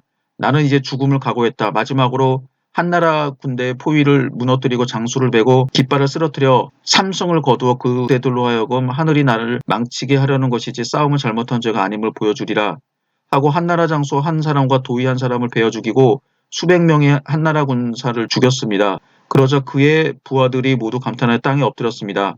이에 항우는 동쪽으로 오강을 건너려고 하였습니다. 오강의 정장은 지금의 파출소장에 해당하는 지방의 치안을 담당하는 관직입니다. 배를 대고 항우 일행을 기다리고 있다가 항우에게 말했습니다. 강동은 비록 땅이 좁다고 하지만 사방이 천리나 되고 인구는 수십만입니다. 좋게 왕업을 이룰 만한 곳이니 어서 배에 오르십시오. 항우는 웃고 나서 하늘이 나를 망치려 하는데 강을 건너 무엇하랴. 나는 8년 전 강동의 젊은이 8천을 이끌고 이 땅을 건너 서쪽으로 갔었다. 그러나 지금은 한 사람도 살아 돌아오지 못했으니 비록 강동의 부영들이 나를 불쌍히 여겨 왕으로 추대한들 내 무슨 면목으로 그들 대하겠는가. 설사 그들이 아무 말을 하지 않더라도 내 어찌 부끄러운 마음이 없겠는가. 그렇게 할 수는 없다. 항우는 오강의 정장을 향해 나는 당신이 장자임을 알겠소. 이 말은 내가 5년 동안 타던 말인데 하루에 천리를 달리는 천하에도 없는 준마요. 차마 죽일 순 없으니 그대는 이 말을 받아주시오. 라고 말하고는 오추말을 그에게 넘겨주었다. 항우는 부하들을 돌아보며 그대들도 모두 말에서 내려라. 칼싸움으로 결전을 벌이리라. 항우와 그의 부하들은 칼을 가지고 추격해오는 한나라 군사들과 접전을 벌였습니다. 항우는 스스로 칼을 잡고 한나라 군사 수백 명을 죽이고 자신도 10여 군데 상처를 입었으나 굽히지 않고 혼전을 벌이던 중 낯익은 얼굴을 보았습니다. 너는 내 친구 여마동이 아닌가? 라고 항우가 소리쳤습니다. 여마동 항우의 친구였는데 지금은 한나라의 기병 장교로 있었습니다. 여마동은 난처했습니다. 자기를 부르는 소리에 얼굴을 돌리면서 뒤에 있는 왕예에게 이 사람이 항우입니다. 라고 소리치며 손가락으로 항우를 가리켰습니다. 그러자 항우는 큰 소리로 내가 들으니 내 목에 천금의 상과 1만 호의 열후자리가 걸려있다라고 하니 내 예정을 생각해서 그대에게 공동이나 베풀고 죽겠노라. 라고 말하고 스스로 마침내 목을 찔러 죽었습니다. 여마동으로부터 항우임을 확인한 왕예가 먼저 항우의 목을 낚아채자 나머지 기병들은 서로 달려와 항우의 시체를 차지하려고 서로 다투며 짓밟아 죽은 자가 수십 명이 이르렀습니다. 결국 항우의 몸은 5동강이 나눠졌습니다. 목을 차지한 왕예는 두연후에 봉해졌고 여마동은 중소후, 양희는 적천후, 양모는 오방후, 여성은 영양후에 봉해졌습니다. 항우가 죽음으로써 4년여에 걸친 초한 전쟁은 막을 내렸습니다. 진승 오광이 봉기한 이래 진나라 타도의 수훈갑은 항우였으나 마지막 승리의 열매를 거둔 것은 한왕 유방이었습니다. 진승 오광이 봉기한 것은 기원전 209년이고 항우가 오광에서 최후를 마친 것은 기원전 202년이었습니다. 항우의 죽음으로 초나라 땅은 거의 평정되었으나 아직 노나라가 항복하지 않았습니다. 한왕은 노나라를 치기 위해 군대를 이끌고 성 가까이 이르고 보니 은은한 풍악 소리가 그리는 소리가 들려왔습니다. 노나라는 예의를 지키고 저리에 죽는 기풍이 있다 하더니 과연 그런 모양이다. 무력으로 항복시키는 것보다 사세로서 설득하여 항복시키는 것이 좋겠다 하고 사자에게 항우의 목을 가져다 노나라 부로들에게 돌려보이고 항복을 설득하였습니다. 이렇게 해서 노나라를 피를 흐르지 않고 항복하였습니다. 한왕은 항우를 노공의 예로서 곡성에 장사 지냈습니다. 왕이 아닌 공, 이때 공은 현의 지방장관을 뜻합니다. 예우를 제대로 갖추진 않았죠. 이때 한왕은 눈물을 슬피하고 항우 일족들은 모두 사면하는 한편 홍문의 위기에서 자신을 구해준 항백을 사양후에 봉하고 유씨성을 주었습니다. 한왕 유방은 그 길로 정도에 이르러 제왕 한신의 군용에 들어가 그의 군사를 모두 빼앗았습니다. 1월에 제후와 군신들이 모두 한왕 유방에게 황제의 자리에 오를 것을 간청하였습니다. 유방은 형식상 3번 사양한 후 황제의 자리에 오르게 됩니다. 2월 갑오 이래 범수 남쪽에서 황제의 즉위식이 거행되었으니 이로써 한 왕조가 정식으로 출범하게 되었습니다. 한왕 유방은 처음에 낙양에 수도를 정했다가 5월에 장안으로 천도했습니다. 그리고 본격적으로 한나라 시대가 시작됩니다. 마지막으로 초안전쟁의 두 주인공 유방과 항우의 개인적인 면모를 살펴보겠습니다. 유방의 자는 개이고 폐연 출신이며 진나라 때 사수의 정장을 지냈습니다. 그는 폐에서 군대를 일으켜 점차 병력을 늘린 후 망탕산에 운거하고 있었습니다. 유방이 봉기한 것은 진성이 7월에 대택향에서 봉기한 2달 후인 9월이었습니다. 유방의 인상은 높은 코에 용의 얼굴이고 왼쪽 다리에 72개 사마귀가 있었으며 사람을 아꼈습니다. 퍼주기를 좋아하고 얼마나 활달하였으며 큰 도량을 지니고 있어 조그만 집안 살림은 돌보지 않았습니다. 전형적인 한량 스타일입니다. 그가 일찍이 함양에 가서 부역에 종사하고 있었을 때 시황제의 위풍당당한 거마행렬을 보고 큰 숨을 몰아쉬면서 대장부로 태어나서 한번 저렇게 되어봤으면 하고 탄식했다고 합니다. 담보 사람 여공은 당대 유명한 관상가였습니다. 유방의 관상을 본 여공은 유방을 존경하여 제가 많은 사람들의 관상을 보았습니다만 당신과 같은 관상을 본 적이 없습니다. 저의 말을 헛되이 생각하지 마시고 원컨대 스스로 자중자애하십시오. 그리고 한 가지 소청이 있습니다. 저에게 불초 소식이 있으니 설거지나 하고 청소하는 아내로 맞아주셨으면 합니다. 라고 말하였습니다. 이에 여공은 그의 딸을 유방에게 주니 이 여인이 나중에 황후가 되었습니다. 여태우입니다. 관상치고는 정말 뚫어지게 본 것이라 할 수 있습니다. 일찍이 시황제가 살아있을 때 항상 동남쪽에 천자의 기운이 서려 있다. 마땅히 그 기운을 눌러야 하겠다라고 하면서 동남쪽으로 순행하여 천자의 기운을 눌렀다고 합니다. 천자의 기운을 누르는 의식은 단을 쌓아 하늘에 제사 지내고 재앙을 없애달라고 기도를 드리는 의식이었습니다. 유방이 이 소문을 듣고 마음에 짚히는 바가 있어서 망탕산 깊숙이 연못가에 들어가서 숨었습니다. 그러나 공교롭게도 그의 부인 여씨가 항상 그가 숨어있는 곳을 찾아왔습니다. 유방이 괴이하게 생각해서 여씨에게 물었습니다. 아무도 모르게 이 깊은 산속에 홀로 숨었는데 어떻게 번번이 찾아내시오? 당신 숨은 곳의 위쪽 하늘에는 항상 이상한 구름 기운이 서려 있으므로 그 구름을 보고 당신을 찾았습니다. 이 소문을 듣고 더욱 많은 사람들이 그에게로 몰려들었습니다. 아마도 이 에피소드는 유방이 황제가 될 만한 인물이었음을 나타내기 위해서 후에 약간 과장 날조 뻥튀기한 게 아닌가 생각됩니다. 이어서 항우에 대해서 살펴보도록 하겠습니다. 항우의 이름은 적이고 자가 우인데 항적보다 항우로 불립니다. 특히 한서에는 항적이라고 표기가 되었습니다. 원래 하상현 사람이었는데 항우의 숙부 항량과 함께 회계군에서 망명생활을 하고 있었습니다. 키가 8척의 대장부로 힘은 능히 산을 뽑을만 하고 그래서 역발산이라고 하죠. 겹으로 된 눈동자를 가진 희대의 장사였습니다. 어렸을 때 학문을 가르쳤으나 학문도 싫어하고 검술을 가르쳤으나 검술 또한 싫어했습니다. 항량이 크게 실망하여 화를 내자 항우가 말합니다. 학문이란 이름을 기록할 정도면 족하고 검술은 한 사람의 적밖에 상대할 수 없습니다. 이따위는 대장부가 할 일이 아닙니다. 저는 만인의 적을 상대하여 싸우는 기술을 배우고자 합니다. 라고 말했습니다. 항량은 항우의 기백이 기특하다고 생각해서 그때부터 병법을 가르치기 시작하였습니다. 진시황제의 순행행차가 회계군, 즉 현재의 절광성에 이르렀을 때 항량은 항우와 함께 시황제의 행차를 구경하러 나갔습니다. 천자가 가나안 땅에 순행하는 것은 처음 있는 일이라 멀리서 천자의 행렬을 구경해도 괜찮다는 윤호가 있었습니다. 과연 천자의 행렬은 가관이었습니다. 주리은 검은 기가 하늘을 가리었고 앞뒤로 벌려 달리는 기마대만 끝이 보이지 않을 정도로 많았습니다. 호위하는 신의병들의 황금 갑주는 햇빛에 반사되어 눈부시게 빛났고 은백색 투구는 잘 흔들리고 있었습니다. 형형색색의 술로 장식된 말과 수레에는 채색이 영롱하였습니다. 호화롭구나, 대단하구나, 천자의 위엄은 놀랍구나. 사람들은 감탄사를 연발했습니다. 항우는 눈을 번뜨리고 행렬을 의지하다가 저놈의 자리를 내가 대신하겠다 라고 말했습니다. 쓸데없는 소리 하지 마. 일족이 모두 물살당한다. 항량은 그렇게 꾸짖었지만 이놈은 기계가 쓸만한 놈이구나 라고 생각하면서 마음속으로 칭찬했습니다. 이 이야기는 유방과 항우의 인물 성격을 비교할 때 흔히 인용되는 말입니다. 대장부로 태어나 한번 저렇게 되어야지. 저놈의 자리를 내가 대신하겠다. 전자는 유방의 표현이고 후자는 항우의 표현입니다. 결과는 같은 말이지만 유방은 매우 완곡하게 표현하였고 자기 자신을 숨기고 있는데 반하여 항우는 노골적으로 직설적으로 말했습니다. 이 표현에서 두 사람의 성격의 차이를 알 수 있습니다. 유방과 항우는 연령으로도 많은 차가 있었습니다. 시황제가 죽던 해 항우의 나이는 22살이었고 유방은 37살이었습니다. 일설에는 46세라고도 합니다. 유방과 항우의 차이는 기원전 202년 유방이 황제로 즉위하고 유방과 신하들이 잔치를 베풀 때 왕릉이라는 신하가 한 말 그리고 거기에 대한 유방의 대답에서 알 수 있습니다. 유방은 신하들을 모아놓고 잔치를 벌였습니다. 한고조 유방은 술잔을 높이 들고 군신들을 향해 말했습니다. 내가 천하를 차지하게 된 이유는 무엇이며 항우가 천하를 잃게 된 것은 무엇 때문인지 그대들은 숨김없이 말해보도록 하라. 이때 왕릉이 조심스럽게 대답하였습니다. 폐하께서는 거만하고 사람을 업신여기시지만 항우는 인자하고 자비를 베풀었습니다. 그러나 폐하께서는 성을 공략하여 승리한 뒤에는 그 공적이 있는 자에게 나누어 주어 천하와 더불어 그 이로움을 같이 하셨습니다. 그러나 항우는 그렇지 않았습니다.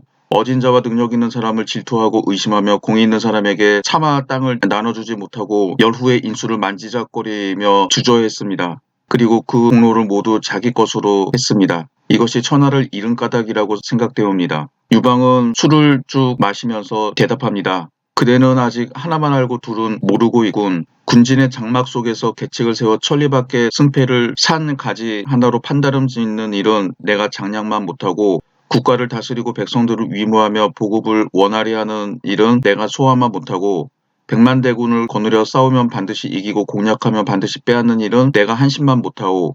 이 세 사람은 모두 인거리오. 나는 이런 인재를 잘 썼기 때문에 천하를 차지할 수 있었던 것이고 항우에게는 홀로 범증 한 사람뿐이었는데 이 사람마저 제대로 쓰지 못했기 때문에 천하를 잃게 된 것이오. 라고 말했습니다.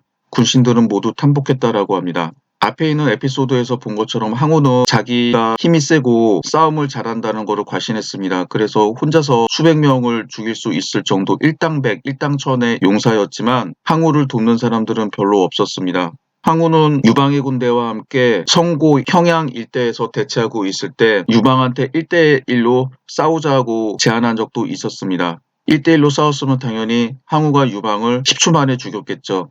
유방을 도왔던 훌륭한 신하들이 있었고 유방은 이들을 적재적소에 활용했던 데 반면 항우는 그렇지 못했다라고 하는 게 두 사람의 큰 차이입니다. 성격뿐만 아니라 인재를 다루는 큰 차이였고 이게 두 사람의 승패를 가리게 됩니다. 항우는 대대로 초나라에서 장군을 지낸 명문 출신 가문이었고 바로 항우의 할아버지가 항연이라고 해서 진나라와 싸울 때 끝까지 항전했다 죽은 장군입니다. 유방은 아버지 이름이 한왕조 시대 기록에서조차 찾아볼 수 없을 정도로 사기와 한서에서는 태공이라고 부릅니다. 이름 없는 서민, 농민 출신이었습니다.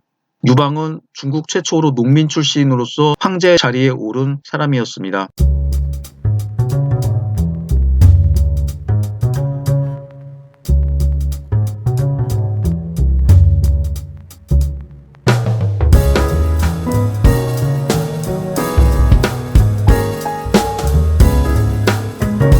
이어서 한 고조의 정책에 대해서 살펴봅니다. 한 고조는 비록 항우를 제거하고 황제의 자리에 올랐으나 엄격한 의미에서 중국은 다시 통일이 된 것이 아니었습니다. 무슨 말이냐고요? 당시 한고조 유방이 통치하고 있는 지역은 예전에 전국시대 진나라가 지배하고 있던 지역처럼 관중과 파촉 등 일부 지역에 불과했습니다. 옛날 육국이 있던 그 지역에는 여러 제후왕들이 있었습니다. 제왕이었다 초왕으로 바뀌었던 한신, 양왕, 팽월, 구광왕, 영포 등 한고조 유방을 도와 항우를 격파하는 데 큰 공을 세웠던 신하들뿐만 아니라 원래 항우에게 왕으로 임명이 되던 그런 세력들도 있었습니다. 그래서 유방은 이 제후왕들의 독립적인 세력을 인정해 주는 정책을 취하게 됩니다. 이처럼 한 나라가 황제가 직접 통치하는 군현지역과 그리고 제후왕들이 통치하는 제후왕국으로 이원화된 이런 정책을 군국제라고 합니다. 이 군국제라고 하는 용어는 일본 학자들이 만들어낸 용어인데 중국 학자들은 쌍괴제라고 합니다. 쌍은 불쌍자, 괴자는 궤도할 때 쓰는 괴자인데 주로 법률이나 제도를 뜻합니다. 그래서 쌍괴제는 두 가지 제도, 즉 군현지배 체제와 제후왕국의 독립이라고 하는 두 개의 제도로 운영했다라고 하는 제도입니다. 이 부분에 대해서는 제가 우리나라 최고의 전문가입니다.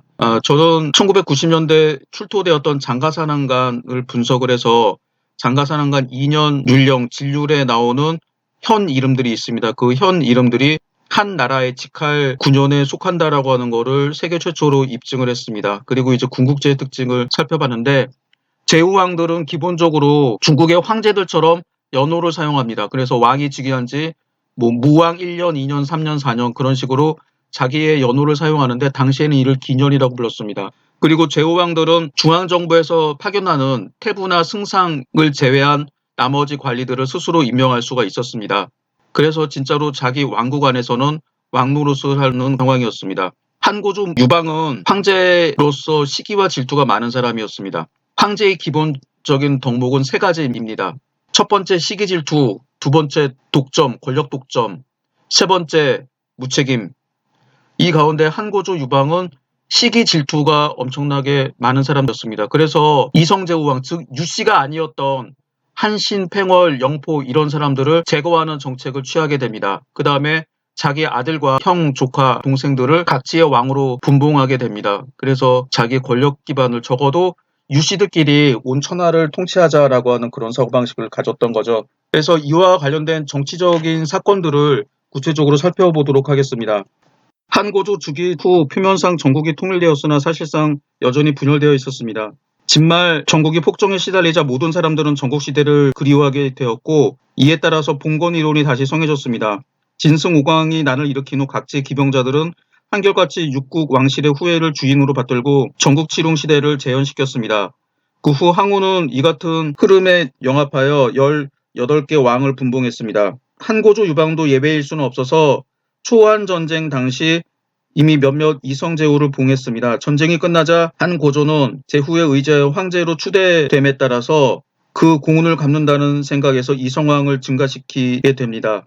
당시 이성왕으로는 한왕신, 조왕장이, 초왕한신, 회남왕 영포, 양왕 팽월, 연왕 장도, 장사왕 오회 등 7개 제후국이 있었습니다. 이들 7개 제후국은 황하하류와 장강 중하류의 넓은 땅을 차지하고 있었습니다. 한고조는 140개 이상의 열후를 봉하였습니다. 당시 왕은 제후왕, 후는 열후라고 불렸는데 그 권위 및 봉토에는 큰 차이가 있었습니다. 왕국의 크기는 여러 개의 군에 이루고 후국의 봉읍은 하나의 현에 지나지 않았습니다. 왕은 영토 안에서 경제권, 예를 들면 부세와 요역 등을 징발하였고 또 승상을 제외한 관리 임명권이 있어서 상당한 자치권과 독립성이 있었습니다. 열후는 단지 그 시급 안에서 한정된 부세와 요역권을 향유하고 있었습니다. 주의 봉건과 비교하면 한의 봉건제도는 차이가 있었습니다. 한고조 유방은 진나라가 빨리 망한 것이 9년제 폐해라고 보고 봉건에 대해서 어느 정도 인정하는 자세를 취했습니다. 그러므로 그는 봉건 9년제를 함께 두는 방법을 취했습니다. 그러나 한고조 유방은 이성 제후왕을 매우 시기 질투해서 이들을 없애고 유씨 종친으로 대신하려고 적극 노력했습니다. 이는 대단히 자연스러운 생각이었습니다. 왜냐하면 이성 제후왕들, 예를 들면 초왕한신, 회남왕 영포, 양왕 팽월 등은 오랫동안 전쟁 경험이 있었고 군사들을 잘 지휘했습니다. 그리고 야심을 가지고 있는 사람들도 있었습니다.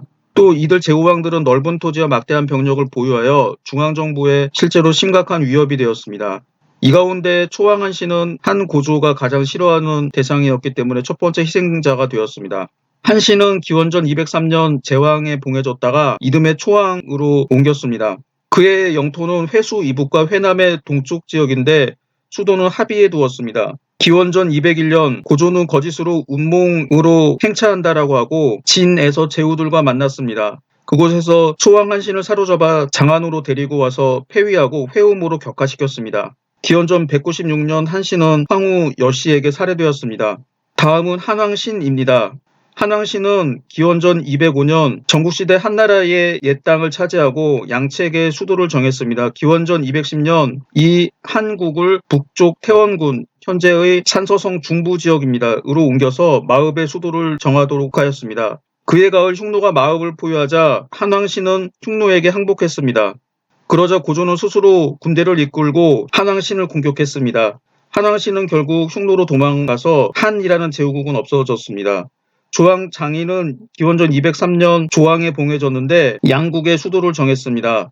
다음에 장이가 죽자 아들 장호가 뒤를 이었습니다. 기원전 198년 한고조는 장호의 신하들이 한고조 유방을 암살하려고 했다는 혐의를 뒤집어 씌워서 장호를 조왕에서 폐위시키고 후로 강등시켰으면 나라도 없앴습니다. 양왕 팽월은 기원전 202년 위나라 옛 땅을 차지하여 정도의 도읍을 정했습니다. 기원전 196년 봄 팽월이 모반한다고 양의 태복이 고발하자 고조는 그를 사로잡아 죽였습니다. 회남한 영포는 기원전 203년 봉해지고 회남 땅을 차지하고 육현에 도읍을 두었다가 기원전 196년 팽월이 피살되는 것을 보고 다음은 자기 차례라고 생각했습니다. 그래서 반란을 일으키게 됩니다. 영포는 기원전 196년 가을에 반란을 일으켰다가 다음 해인 기원전 195년 초 한고조 유방이 이끄는 한나라 군대와 싸워서 패하고 영포는 결국 피살되고 난도 평정되었습니다. 연왕 장도는 본래 항우가 봉했던 제후왕이었습니다. 전국시대 연나라의 옛 땅을 차지하고 개의 수도를 정했습니다. 기원전 202년 항우가 멸망하자 장도는 반란을 일으켰는데 고조가 이를 공격해서 장도를 사로잡고 노관을 연왕으로 봉했습니다. 이 노관은 한고조 유방과 고향과 태어난 날이 같다라고 해서 한고조 유방에 신임했습니다. 그러나 일단 왕으로 봉하게 되자 유방은 이 자기의 절친인 노관을 의심하게 됩니다. 기원전 195년 노관이 반란을 일으키자 한고조는 장군 번쾌를 보내서 격파하도록 했습니다. 4월에 고조가 죽자 노관은 흉노로 도망갔고 연나라는 없어졌습니다. 유일하게 제후왕들 중에서 살아남은 제후왕은 장사왕이었습니다. 국력이 약했고 멀리 떨어져 있었기 때문입니다. 장사왕 오해도 기원전 202년 책봉되고 동정호 이남의 지역을 차지했으며 지금의 대체로 호남성 일대에 해당합니다. 임상 현재 호남성 성도 즉 도청 소재지인 장사시에 해당합니다.의 수도를 정했습니다. 그해 오해가 죽자 아들 오신이 장사왕의 자리를 이어받았으나 오신의 3대 이후 후계자가 없어 나라가 없어졌습니다. 이때는 문제 말년이었습니다. 이성 제후왕들의 소멸과 더불어 병행된 것은 유씨 자제들을 분봉한 것입니다. 이성 제후왕들이 차지했던 땅에 그들을 왕으로 봉하게 됩니다. 기원전 201년부터 195년까지 7년 동안 고조는 전후 9개 왕국 즉 초, 형 혹은 오입니다. 대, 조, 량, 회양, 회남, 연 등의 왕을 임명했습니다. 초, 형, 대, 제는 기원전 201년에 분봉했습니다. 초왕 한신이 폐위되자 고조는 초 지역을 초, 형 두 개국으로 나누고 동생인 유교를 초왕에 봉했으며 회수 이북의 3군을 다스리게 하고 팽성의 수도를 정하게 했습니다. 그리고 당영 유가를 초왕으로 봉하여 회수 동남 4군을 다스리게 하고 오해 도읍을 정하도록 하였습니다. 기원전 196년 유가가 영포에게 살해되자 기원전 195년 형을 오로 고치고 고조의 형인 유중의 아들 유비를 오왕에 봉하고 광등의 수도를 정하도록 했습니다. 대는 현재의 내몽골 중부 지역과 산서성 북부 지역에 해당하는 3군인데 대왕은 고조의 형이었던 유중이었습니다. 기원전 200년 흉노가 대를 침입하자 유중이 나라를 버리고 도망쳤습니다. 그래서 다시 아들 여의를 대왕으로 봉했습니다. 기원전 198년 여의를 올려서 조왕으로 옮겼습니다. 기원전 197년 대의 승상 진희가 자립하여 대왕이 되어 반란을 일으킵니다. 기원전 198년 한은 대를 평정하고 다시 아들 유항을 대왕으로 임명해서 진양, 현재 산서성 태원시의 수도를 정하게 했습니다. 이 대왕항이 나중에 5대 황제인 문제가 됩니다. 제왕은 고조의 아들 유비인데 현재의 산동성 일대 육군을 다스리고 수도를 임치에 두었습니다. 조왕 장오가 기원전 198년 부하들의 반란 음모로 폐위되자 고조는 대왕 여의를 옮겨 조왕으로 삼아 육군을 통치하게 했으며 수도를 한단으로 정했습니다. 양왕 팽월이 기원전 198년 피살된 후 고조는 양, 회양 두 개 국으로 나누고 아들 유해를 양왕으로 삼아 이기군을 다스리게 하고 수양의 수도를 정하게 했습니다. 또 다른 아들 유우를 회양왕으로 삼아 이계군을 다스리게 하고 도읍을 진현에 두었습니다. 회남한 영포가 기원전 198년 반란을 일으키자 고조는 아들 유장을 회남왕으로 봉했습니다. 이후 영포가 피살되자 영포가 통치하던 지역을 다스리게 했는데 4개군을 통치했으며 수도는 수춘이었습니다. 연왕 노관이 기원전 197년 반란을 일으키자 장군 번쾌를 보내 연국을 평정하고 아들 유건을 연왕으로 삼아 육군을 다스리게 했으며 개의 도읍을 정하도록 했습니다. 따라서 고조가 죽을 때까지 이성왕국은 장사국을 제외하고 모두 동성, 즉 유씨의 제후왕으로 바뀌어졌습니다. 한고조 유방은 이에 안심하지 않았습니다. 이성왕국이 등장하는 것을 막기 위해 고조는 신복대신들과 한밀 회맹을 맺었습니다. 이를 백마의서라고 합니다. 유씨가 아닌 사람이 왕이 되면 천하에서 함께 그 유씨가 아닌 왕을 공격한다라고 하는 중요한 맹약을 맺기도 했습니다. 아마도 한고조와 대신 왕릉, 주발, 진평 등이 참가했고 아마도 여태우도 당시에는 황후였겠죠. 황후 여씨도 참가했을 것으로 추정됩니다. 그러나 이 서약은 여태우에 의해서 파괴됩니다. 이어서 장안천도에 대해서 살펴보도록 하겠습니다. 한고조 9년 즉 기원전 198년 유경이 말하기를 하남에 위치한 흉노 백양과 흉노 누본왕은 장안에서 가깝게는 700리밖에 떨어져 있지 않아서 빠른 기마병이라면 하루 밤낮이면 진중에 도달할 수 있습니다. 진중은 얼마 전에 격파한 곳인데 백성이 적지만 땅이 비옥해서 사람들을 보내어 튼튼히 할 수 있습니다. 진승이 반란을 일으킨 후 제후들이 일어나기 시작했을 때 제나라의 전씨, 초나라의 소씨, 굴씨, 경씨의 도움이 없었다면 흥성할 수 없었습니다. 지금 폐하가 비록 관중의 도읍을 정하셨지만 실제 인구가 적습니다. 북으로는 오랑캐에 가깝고 동쪽으로는 육국의 왕족이 남아있는데 그 종족의 세력이 강해 만일 어느 날 변란이라도 생기면 폐하는 베개를 높이 베고 편안히 주무실 수 없을 것입니다. 신은 폐하께서 제나라의 전씨, 초나라의 소씨, 굴씨, 경씨, 연, 조, 한, 위의 왕족 후손 및 호골과 명문 집안 사람들을 이주시켜 관중에 살도록 하시기 바랍니다. 아무 일도 없을 때는 흉노에 대비할 수 있고 제이둘이 변란을 일으키더라도 이들을 이끌고 동으로 가서 정벌하면 충분할 것입니다. 이것이 근본을 강하게 하고 말단을 약하게 하는 방법입니다. 소위 강간약지라고 하죠. 라고 말했습니다. 고조가 좋은 의견이다 라고 말하고 유경을 시켜 그가 말한 성씨들 10여만 명을 관중으로 이주시켰다. 사기 권 99 유경전입니다. 원래 한고조 유방은 낙양의 수도를 정했습니다. 낙양은 당시로 봐서는 중국의 중심지라고 할 수 있는 지역입니다.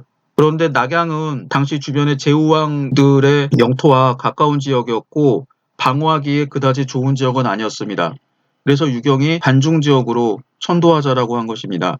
그래서 한고조 유방은 유경과 장량의 건의를 받아들여 수도를 장안으로 옮깁니다. 원래는 함양의 수도를 정하려고 했는데 항우가 함양을 완전히 불태웠기 때문에 위수 이남의 궁전을 재활용 혹은 재건축해서 그 지역의 수도를 정했습니다. 그 지역이 현재의 섬서성의 성회 즉 노총 소재지인 서안에 해당하는 지역입니다. 그래서 한고조가 장안의 수도를 정한 거는 유경이 한 말에 잘 나와 있습니다. 관중이라고 하는 지역은 동쪽과 남쪽이 험한 산지로 되어 있고 제가 지난번에 지도로 해서 설명한 적이 있었죠. 북쪽과 서북쪽 지역은 산지가 있지만은 높은 지역은 그 산지가 많은 그런 지역은 아닙니다. 그래서 북쪽과 서북쪽에 있는 유목민의 공격에 취약하긴 하지만 중국 내지에 있었던 여러 지역에서 반란을 일으키거나 하더라도 이런 험한 동쪽과 남쪽의 험한 산지를 바탕으로 해서 충분히 지킬 수 있는 그런 지역입니다. 그래서 이런 지리적인 이점 때문에 아직 제후왕들이 있었던 이 시기에 수도를 공격받기 쉬운 낙양보다 서쪽이었고 동쪽과 남쪽, 즉 중국 내지에 있는 지역으로부터 공격을 막을 수 있는 장안의 수도를 정했습니다. 그리고 이 관중 지역은 유경이 했던 말에도 나오지만 이 지역은 상당히 비옥한 지역이었습니다. 그래서 이 지역에 물만 제대로 관리를 하면은 비옥한 옥토가 있었기 때문에 경제적으로도 아주 좋은 지역이었습니다. 그리고 이 다음에 유경이 장안천도와 아울러서 건의했던 정책이 구 육국 지역에 있었던 왕족들과 주요 지배층들을 전부 관중으로 강제로 이주시킨 정책입니다. 여기서 나오는 제나라의 전씨는 제나라의 왕족입니다. 초나라의 소씨, 굴씨, 경씨는 초나라의 왕족은 본래 웅씨라고 하는데 이 웅씨들의 그 한 계파입니다. 그러면서 이 소씨, 굴씨, 경씨도 대대로 지배층으로서 왕실 일족으로서 초왕실을 지키는 세력이 되었습니다. 그래서 이런 성씨들 그다음에 연, 조, 한 위의 왕족들과 지방 호족들, 명문에 속하는 이런 사람들을 관중에 이주시키도록 했습니다. 이런 사람들을 강제 이주시키게 됩니다. 한고조 유방 때부터 정확히 말하면 진시황제도 통일한 다음에 전국에 있었던 지방 세력과 부호들을 관중으로 이주시키는 정책을 취했죠. 한고조 유방도 아마 이 시황제의 정책을 그대로 이어받은 것 같습니다. 그러나 좀 차이가 있다라고 하면 한고조 때에는 이런 이주시켰던 사람들을 자신이 만든 능 근처에다가 강제적으로 이주시킵니다. 그래서 이런 정책을 능읍사민이라고 합니다. 한편으로는 이 사람들을 동원해서 자기가 죽으면 묻힐 그런 능을 만들게 하고 그 지역에 살면서 능을 지키도록 했다고 하죠. 일본 학자 학간 하행의 주장에 따르면 이 한고조 유방이 세웠던 장릉을 시작으로 해서 여러 능들이 위치하게 되는데 이 능들이 위치하는 지역이 성국거 때였다라고 합니다. 그래서 성국거가 지나가는 지역에 이런 능읍을 만들었던 이유가 뭘까 생각을 했더니 이 능읍을 만들고 지키라고 하는 거는 일종의 핑곗거리이자 일부분이었고 그 능읍 지역에 있었던 토지들을 농토로 옥토로 개간하게 하는 것이 바로 능읍사민의 기본적인 목표였다라고 합니다. 즉 능읍사민은 생존했던 그 황제의 무덤을 만들고 지키는 것뿐만 아니라 그 주변에 있는 위수와 경수 북쪽에 있는 광대한 토지들을 경작해서 관중 지역의 농토를 확장하려고 하는 정책이었다라고 하는 뜻입니다. 그다음 한고조 유방이 취했던 정책은 육아의 수용이었습니다. 사실 한고조 유방은 유학자들을 싫어했습니다. 유방은 일찍이 유학자들이 찾아오면 유학자들한테 욕을 했을 뿐만 아니라 강제로 모자를 벗겨서 모자에다가 오줌을 갈겼다라고 합니다. 그랬던 한고조 유방이 유학자들의 말에 귀를 기울이게 된 것은 자기의 권위를 높이기 위해서입니다. 일찍이 고조가 군신들을 모아놓고 축하연을 벌였을 때 술에 취한 신하들이 서로 공을 다투어 칼을 빼고 기둥을 찍는 등 술 취해서 추태를 부리게 됩니다. 요새 말로 주치폭력이라고 해야 되나요? 그래서 연회장이 완전히 엉망이 되었습니다. 한고조 유방의 신하들은 대부분 관리가 아닌 일반 평민들, 일반 농민들이었습니다. 그래서 군신 간의 예의 따위는 아랑곳하지 않고 황제가 된 유방에게도 친구 혹은 무례배 정도의 의리로 알고 있는 버릇없는 행동을 취했던 것입니다. 황제가 된 유방은 좀 고민합니다. 이들 버릇없는 인간들을 어떻게 할 수 없을까? 차마 죽여버리지는 못하고 그들로부터 강제로 존경을 받고 싶어 했었습니다.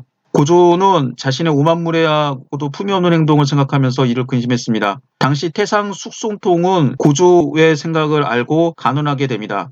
대체로 유생은 함께 영토를 넓히고 천하를 취하는 것은 어렵습니다만 천하가 평정된 다음에 함께 지킬 수는 있습니다. 신이 노나라의 유생들을 불러서 신의 제자들과 함께 조정의 의식을 제정하겠습니다. 숙송통은 진나라 때 문학으로 박사가 되어 이세 황제의 궁정에서 출입했던 사람이었습니다. 숙송통의 진언을 들은 고조는 어렵지 않게 만들 수 있겠는가? 라고 묻습니다. 숙송통은 신은 고대의 예와 진나라의 의식을 참고해서 그것을 시세와 인정에 따라 간략하게 만들고자 합니다. 라고 대답했습니다. 고조는 시험 삼아 해보되 다만 알기 쉽고 내가 능히 행할 수 있도록 헤아려서 만들도록 하라 라고 허락합니다. 이에 숙송통은 사자를 노나라에 보내 유생 30여 명을 불러오게 하여 임금의 좌우에서 학문하는 자와 그의 제자들 100여 명과 함께 야외에 면체, 예를 강할 때 띠를 묶어 세워 좀비의 차례를 표시하는 일입니다. 를 설치하여 예를 익혔습니다. 한 달 정도 지난 뒤에 폐하께서 한번 보시옵소서 라고 아뢰었습니다. 고조는 예를 행하는 모습을 보고 이만하면 나도 할 수 있겠다라고 말했습니다. 이에 군신에게 명하여 이 예법을 익혀 10월부터 조정에서 실시하도록 했습니다. 기원전 200년 장락궁이 완성되자 제후와 신하들이 모두 입조하여 10월에 의식이 거행되었습니다. 궁전 아래에는 공신, 열후, 장군, 군리들이 차례대로 서쪽에 늘어서자 동쪽을 향하고 문관은 승상 이하 차례대로 동쪽에 늘어서서 서쪽을 향했습니다. 이에 황제가 가마를 타고 방을 나오면 제후왕 이하 녹봉 600석이 이르는 관리가 어전에 인도되어 차례로 조화를 받들어 올렸습니다. 조화의 예가 끝나자 다시 법주, 즉 의식에 사용하는 술입니다. 를 마련해놓고 신하들이 궁전 위에서 모시고 앉는데 모두 엎드려서 머리를 숙이고 지휘의 고하에 따라 일어나 황제에게 술을 바쳤습니다. 조회를 마치고 술잔치를 벌였는데 감히 떠들고 신뢰하는 자가 한 사람도 없었습니다. 고조는 만족하여 오늘에야 황제가 존귀하다는 것을 알았다라고 말하면서 기뻐했습니다. 아마도 숙손통이 이 조정의 의례를 제정하기 전에는 황제도 여러 장군들, 공신들과 마주 앉아서 말을 주고받았던 것 같습니다. 그래서 한고조 유방은 궁중의례를 만들어서 군신 간의 위계질서를 확립하기 위해 숙손통을 크게 등용하게 됩니다. 일찍이 육가는 말 위에서 천하를 얻을 수 있지만 말 위에서 어떻게 천하를 다스릴 수 있겠습니까? 라고 하는 유명한 말을 남겼습니다. 즉 전쟁 때는 장군들이 필요하지만 통치할 때는 문관들이 필요하다라고 하는 유명한 말입니다. 유사품으로 이민족들이 말 위에서 천하를 통치할 수 있지만 한인 관료들 없이 천하를 다스릴 수 없다라고 하는 말이 있습니다. 한고조 유방이 기원전 195년 4월에 63세의 나이로 죽고 태자 영이 즉위했습니다. 이 사람이 해제입니다. 해제는 고조의 8아홉 가운데 유일한 적자, 즉 황후가 낳은 아들이었고 성격이 솔직하고 후하였으나 너무나 나약했기 때문에 어머니 여씨가 섭정했습니다. 원래 한고조 유방은 태자 영이 아닌 조왕 여의를 후계자로 삼으려고 그랬습니다. 한고조 유방이 사랑하는 척부인 때문이었습니다. 물론 척부인의 백예송사도 있었지만 태자 영이 너무나 유약했기 때문에 황제로서 적당하지 않다라고 생각했습니다. 그리고 척부인이 낳았던 아들인 여의는 자기와 많이 닮았습니다. 여러분들이 혹시 불초라는 말을 들어본 적이 있나요? 제사 지낼 때 불초 아들이란 표현을 쓰게 되는데, 불초라고 하는 뜻이 자기 아버지와 닮지 않았다라고 합니다. 대부분 자세히는 모르겠지만 아버지는 여러 아들 중에서 자기와 닮은 아들을 무척 사랑한다라고 합니다. 이유는 알 수 없습니다. 고조가 태자 영 대신에 조왕 여의를 후계자로 정하려고 하자 장량이 여러 차례 간언했으나 고조는 받아들이려고 하지 않았습니다. 태상, 즉 예의와 제사를 관장하는 기구의 우두머리였던 숙손통은 태자 폐립의 문제에 대해서 목숨을 걸고 반대했습니다. 옛날 춘추시대 진헌공은 사랑하는 여의 때문에 태자 신생을 폐하여 태제를 세움으로써 수십 년에 걸쳐 진나라가 어지러워졌고, 진나라는, 여기 나오는 진나라는 통일 진나라입니다.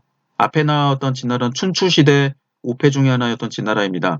진나라는 일찍 구소를 태자로 정하지 않았기 때문에 조고가 황제의 유서를 위조하여 호해를 태자로 세워 스스로 멸망을 초래하였음 폐하께서 직접 보신 일입니다. 지금 태자께서 어질고 효성스러움을 천하 백성들이 다 듣고 우러러 받들고 있습니다. 폐하께서 굳이 적자인 태자를 폐하고 다른 왕자를 태자로 세우시려면 먼저 신의 목을 베십시오. 완고하고 변통 없는 숙손통이 고금의 예를 들어가며 간언하니 고조로도 할 말이 없었습니다. 다만 희롱삼아 한 말일 뿐이요 라고 말하자 숙손통은 태자는 천하의 근본입니다. 근본이 다시 흔들리면 천하가 모두 흔들리는 법입니다. 어찌 천하로서 희롱하려고 하시옵니까? 천무당 만무당하옵니다. 라고 말했습니다. 태자 폐리 문제에 대해서 장량 숙손통뿐만 아니라 반대하는 대신들이 너무나 많았습니다. 고조는 신하들의 마음이 모두 조왕 여의에게 없음을 깨닫고 있었으나 그래도 확실한 결정을 내리지 못했습니다. 태자 폐리 문제로 고민하던 여황후가 그의 동생 건성후 여택을 시켜 장량에게 계책을 물어봤습니다. 그래서 장량은 고조가 아무리 초청해도 나오지 않았다는 상산사호라는 네 사람의 은자를 초빙하는 방법을 귀띔해주게 됩니다. 여택은 장량의 계책에 따라 사람을 시켜 태자의 정중한 편지를 받들고 그들을 맞으니 네 현인은 모두 태자의 초빙에 응해 은신처에서 나왔습니다. 이들 네 현인은 우선 건성후의 숙소에서 쉬고 있었습니다. 고조와 신하들이 모두 모이는 연회가 열려 태자 영이 그 연회장에 들어갈 때 이 네 현인이 모두 태자를 모셔 연회장에 따라 들어섰습니다. 네 사람 모두 나이는 80여 세이고 머리도 눈썹도 수염도 눈처럼 희었습니다. 의관은 거룩해 보였고 고고한 기풍은 흡사 이 세상 아닌 신선처럼 느껴졌습니다. 연회장에 많은 시선이 이 네 사람에게 모여졌습니다. 고조도 괴이하게 여겨 그대들은 어떤 사람들이오? 라고 물었습니다. 네 사람이 각각 앞으로 나와서 이름을 말하고 인사를 올렸습니다. 신은 동원공이라 합니다. 신은 염리선생입니다. 신은 기리개라 합니다. 신은 하황공입니다. 네 노인의 이름을 들은 고조는 크게 놀랐습니다. 이 네 현인이야말로 고조가 천하를 평정한 후 어딜다는 말을 듣고 여러 차례 초빙하려고 했으나 끝내 모습을 나타내지 않던 인물이었습니다. 나는 오래전부터 그대들을 찾았을 때 나오지 않고 피하지 않았던가? 그런데 지금은 어찌하여 내 아이들을 따르고 있는가? 라고 물었습니다. 폐하께서는 선비를 업신여기시고 꾸짖기를 좋아하시니 신등은 의로서 욕됨을 받지 않으려고 황공하옵게도 피하했사옵니다. 지금 태자영은 성품이 어질고 인품이 뛰어나 선비를 아낄 줄 아심으로 천하 백성들이 모두 목을 길게 빼고 그분을 위해 목숨도 사양치 않는다 하옵니다. 이분이야말로 저희들이 섬겨야 할 명군이라고 생각되어 스스로 나와 이렇게 모시고 있습니다. 라고 네 현인이 말했습니다. 고조는 네 노인을 한참 동안 바라보고 있다가 그대들은 오랫동안 태자를 지키고 보좌해라 라고 말했습니다. 네 노인이 하례의 인사를 올리고 물러나자 고조는 이들을 목례로 전송하면서 척부인을 불러 이들 노인을 가리키며 말했습니다. 나는 태자를 바꾸려고 했소. 그러나 태자 영을 저 네 현인이 보좌하고 있으니 이젠 깃과 날개가 다 돋아났으니 움직일 수 없소. 단념하시오. 10년 공부 도로아미타불이 된 척부인은 울음을 터뜨렸습니다. 고조는 척부인의 슬픔을 위로하기 위해 척부인에게 초나라의 춤을 추게 하고 자신은 초나라의 노래를 불렀습니다. 그 가사가 사기 유후세가에 실려 있습니다. 홍곡 높이나라 단숨에 천리를 가도다. 깃과 날개가 이미 돋아나 사해를 가로지르도다. 사해를 가로지는 것을 진정 어이하리. 중작이 있다 한들 마칠 수가 없도다. 중작은 운이의 줄을 메어 쏘는 화살의 한 종류라고 합니다. 태자 영의 곁에는 네 현인이 있어 날개가 이미 돋아나서 사해를 날고 있었습니다. 아무리 좋은 활이 있어도 살은 이르지 못하게 되었으나 어쩔 수 없다는 뜻입니다. 고조는 이 노래를 몇 번이고 되풀이하여 불렀으나 척부인은 흐느껴 울 따름이었습니다. 결국 고조가 태제를 바꾸지 않은 것은 장량의 계책에 따라 이들 내현인 상산사호라고 하는 내현인을 불러내는 데 성공했기 때문입니다. 그 후 고조의 병세는 더욱 중태에 빠졌습니다. 여후가 명의를 불러 들어가 치료하려고 하자 고조는 고개를 가로저으며 말했습니다. 내 평민의 몸으로 석자 칼을 잡고 천하를 차지했으니 이 또한 천명이 아니겠소. 이렇게 병들어 쓰러진 것도 또한 천명이요. 사람의 명은 하늘에 달려있는 것이니 비록 편작인들 무슨 소용이 있겠소. 치료는 필요 없소. 라고 말했습니다. 그리고 황금 50군을 주어 명의를 돌려보냈습니다. 고조도 자신의 생명이 다했음을 짐작하고 있었고 여후 또한 그렇게 생각했습니다. 여후는 후계자 문제를 걱정해서 고조의 의중을 떠봤습니다. 태자가 아닌 대신의 후계자 문제였습니다. 소상국도 나이가 많습니다. 그가 죽은 후에는 누가 대신하는 게 좋겠습니까? 고조는 조참에게 맡기시오 라고 대답했습니다. 그러나 조참 또한 고령이었습니다. 여우는 그 다음 차례를 물었습니다. 고조는 왕릉이 적격이지만 조금 우직하니 진평으로 하여금 그를 돕도록 하시오. 진평이 비록 지모가 많으나 단독으로 국사를 담당하기는 어려우니 정치는 왕릉, 진평 두 사람에게 맡기고 주발이 중후하고 소박하지만 유씨를 편안하게 할 사람이니 주발에게 군사 일을 맡겨서 태위에 임명하도록 하시오. 라고 대답했습니다. 여후는 또 다음 차례를 물었습니다. 그러자 고조는 그 후 문제는 당신이 알 바 아니오. 라고 말했습니다. 고조가 죽은 후 고조의 사랑을 두고 다투었던 척부인과 여태후가 싸우게 됩니다. 정확히 말하면 여태후가 척부인을 처절하게 복수하게 됩니다. 고조가 죽자 가장 난처한 처지에 빠진 것은 척부인이었습니다. 여태후는 많은 지지 세력을 가지고 있었지만 척부인이 믿을 수 있는 건 오직 고조 한 사람뿐이었는데 고조가 죽자 척부인은 구림무원의 외톨이가 되었습니다. 여태후는 태자 폐리 문제, 번쾌, 주살음모 등이 척부인이 관련돼 있다라고 생각해서 척부인을 몹시 미워했습니다. 게다가 씨앗을 보면 돌붙여도 돌아앉는다는 말이 있듯이 만년의 남편 유방은 척부인만을 사랑하고 있고 자신들은 멀리했기 때문에 몹시 분하게 생각했습니다. 이들 모자는 용서할 수 없다. 마침내 여태후는 척부인을 죽이기로 했습니다. 그것도 단숨에 쳐 죽이는 것으로는 직성이 풀리지 않았습니다. 그녀는 역사상 가장 잔인하기로 유명한 방법을 썼습니다. 여태후는 먼저 척부인을 영왕에 가두었습니다. 영왕이란 원래 후궁들이 거처하는 곳으로 여러 개의 방이 거리처럼 쭉 배열되어 있기 때문에 붙여진 이름이며 또한 후궁이 죄를 범했을 때 취재하던 곳이었습니다. 척부인은 머리를 깎이고 재갈이 물려졌으며 빨간 옷이 입혀지고 그곳에서 방아를 찢는 벌이 내려졌습니다. 척부인을 가두은 여태후는 척부인의 아들 여의를 장안으로 불렸습니다. 조왕 여의는 조나라에 있었습니다. 모자를 한꺼번에 죽일 생각으로 조왕 여의에게 장안으로 돌아오라고 한 것입니다. 이때 조의 재상은 권평후 주창이었습니다. 그는 여태후가 척부인과 조왕을 함께 죽이려고 하는 것을 짐작하고 고조께서는 신에게 조왕을 위탁하셨습니다. 조왕은 지금 병석에 누워있으므로 감히 예골하라는 조서를 받을 수가 없습니다. 라고 거절하며 사자가 3번이나 되풀이하여 왕복하였습니다. 여태후는 크게 노하여 주창을 다시 소환하도록 명령하였습니다. 조왕 여의의 일이라면 고조의 유명을 구실로 응하지 않을 수 있지만 주창 본인은 자기 자신에 대한 문제에는 따르지 않을 수 없었습니다. 주창이 장안으로 가자 여태후는 다시 사자를 보내 조왕 여의를 불렀습니다. 해제는 조왕 여의가 궁중에 오면 여태후에 의해 살해될 것을 알고 패상까지 나가서 동생 조왕 여의를 맞이했습니다. 그리고 조왕 여의와 침식을 같이 했습니다. 그러던 어느 날 해제는 아침 일찍 사냥을 나갔습니다. 이때 여의는 너무 어려서 아직 자고 있었기 때문에 같이 사냥에 나갈 수 없었습니다. 날이 새기 전에 돌아오면 아무 일 없겠지라고 생각하고 해제는 사냥을 나갔던 것입니다. 해제는 이처럼 인자하여 동생을 보호했지만 지키는 사람 10이어서 도둑놈 하나 못 당한다는 격으로 결과는 너무 뜻밖이었습니다. 틈을 엿보고 있던 여태후는 사람을 시켜 미리 준비하고 있던 짐제라는 독조의 깃과 털로 빚은 술입니다. 를 조왕한테 권하여 마시게 했습니다. 짐주를 마셨다 하면 살아날 길은 없었습니다. 여우는 이렇게 조왕 여의를 살해하고 영왕에 가던 척부인을 죽여 원한을 씻으려고 하였습니다. 여우는 먼저 척부인의 두 손과 두 다리를 끊고 눈을 도려내고 귀를 잘라 귀머거리로 만든 다음 약을 먹어서 벙어리로 만들었습니다. 그리고 변소에 갖다 놓고 인간돼지라고 이름 붙였습니다. 며칠 후 여태후는 이 인재를 자기 아들 해제에게 보였습니다. 해제는 이 인간돼지가 척부인임을 알고 충격을 받은 나머지 병이 들어 그 후 1년 동안 병석에 누워있으면서 사람을 시켜 여태후에게 다음과 같이 그의 심정을 털어놓았다고 합니다. 이것은 인간으로서 참아야 할 짓이 아닙니다. 나는 어머니 아들로서 양심상 도저히 천하를 다스릴 수 없습니다. 해제는 이때부터 정치를 포기하고 술과 여자를 가까이 했습니다. 이 때문에 정치의 대권은 여태후가 쥐게 됩니다. 이런 일화를 보며 고조가 끝까지 태자를 바꾸려고 했던 것은 단순히 척부인을 사랑했기 때문이 아니라 태자의 이가 유약함이 불안했기 때문이라고 하는 추측은 충분히 설득력이 있습니다.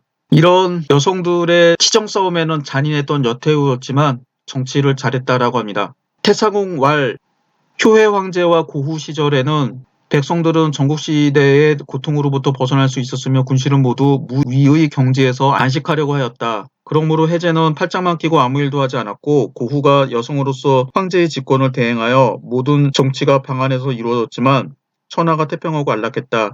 형벌을 가하는 일도 드물었으며 죄인도 드물었다. 백성들이 농사의 일에 힘쓰니 의식이 나날이 풍족해졌다. 여기서 말하는 고후는 고조의 황후입니다. 여태우를 지칭합니다. 여태우는 해제와 두 명의 소제, 이 세 명의 황제 시대에 사실상 황제로 군림하며 통치했습니다. 그래서 사기에는 고후 본기가 있습니다. 나중에 여성을 황제도 아닌 여성을 본기에 넣었다고 해서 비난을 받았지만 사마천이 보기에 이 당시 실질적인 황후는 여태우였습니다. 여태우는 15년 동안의 섭정 기간 동안에 무위의 정치 원칙을 계속해서 백성들을 편안하게 다스렸습니다. 그리고 해제 주기 초에 조세를 15분의 1로 삭감했습니다. 이것은 고조 때 제정했다가 한때 폐지했던 것을 다시 실시한 것이었는데 진대의 2분의 1 이상을 징수했던 것과 비교해보면 많이 경감된 것입니다. 그리고 진나라 때의 가혹한 법률이었던 협서유를 폐지하고 기원전 191년의 일입니다. 기원전 197년에는 삼족제와 유언령 등을 없앴습니다. 이 여태우가 섭정을 하게 됐던 가장 큰 중요한 이유는 공신 소하와 조참이 재상으로 있었기 때문입니다. 조참은 원래 제나라의 승상으로 황노학설을 좋아했었습니다. 그래서 청정무의를 정치 원칙으로 삼아 제나라를 잘 다스렸습니다. 조참은 승상이 된 후 여전히 이 원칙에 입각하여 소하가 만든 일체의 구습과 규정을 준수하고 번잡한 제도와 가혹한 것을 적극적으로 피하여 백성을 편안하게 하였습니다. 그리고 대외적으로도 평화관계를 유지하고 여러 제후왕국들에 대해서도 방인 정책을 취했습니다. 이와 관련된 일화를 살펴보겠습니다. 해제 원년 제후국에 상국을 설치하는 법령을 폐지하였고 조정은 조참을 제나라의 승상으로 임명하였다. 조참은 제나라의 승상이 되어 제나라 70여 성읍을 통할하였다. 천하가 막 평정되었을 때 도해왕은 나이가 어렸다. 조참은 장로와 독서인들을 전부 불러들여 백성을 안정시키는 방법을 물었다.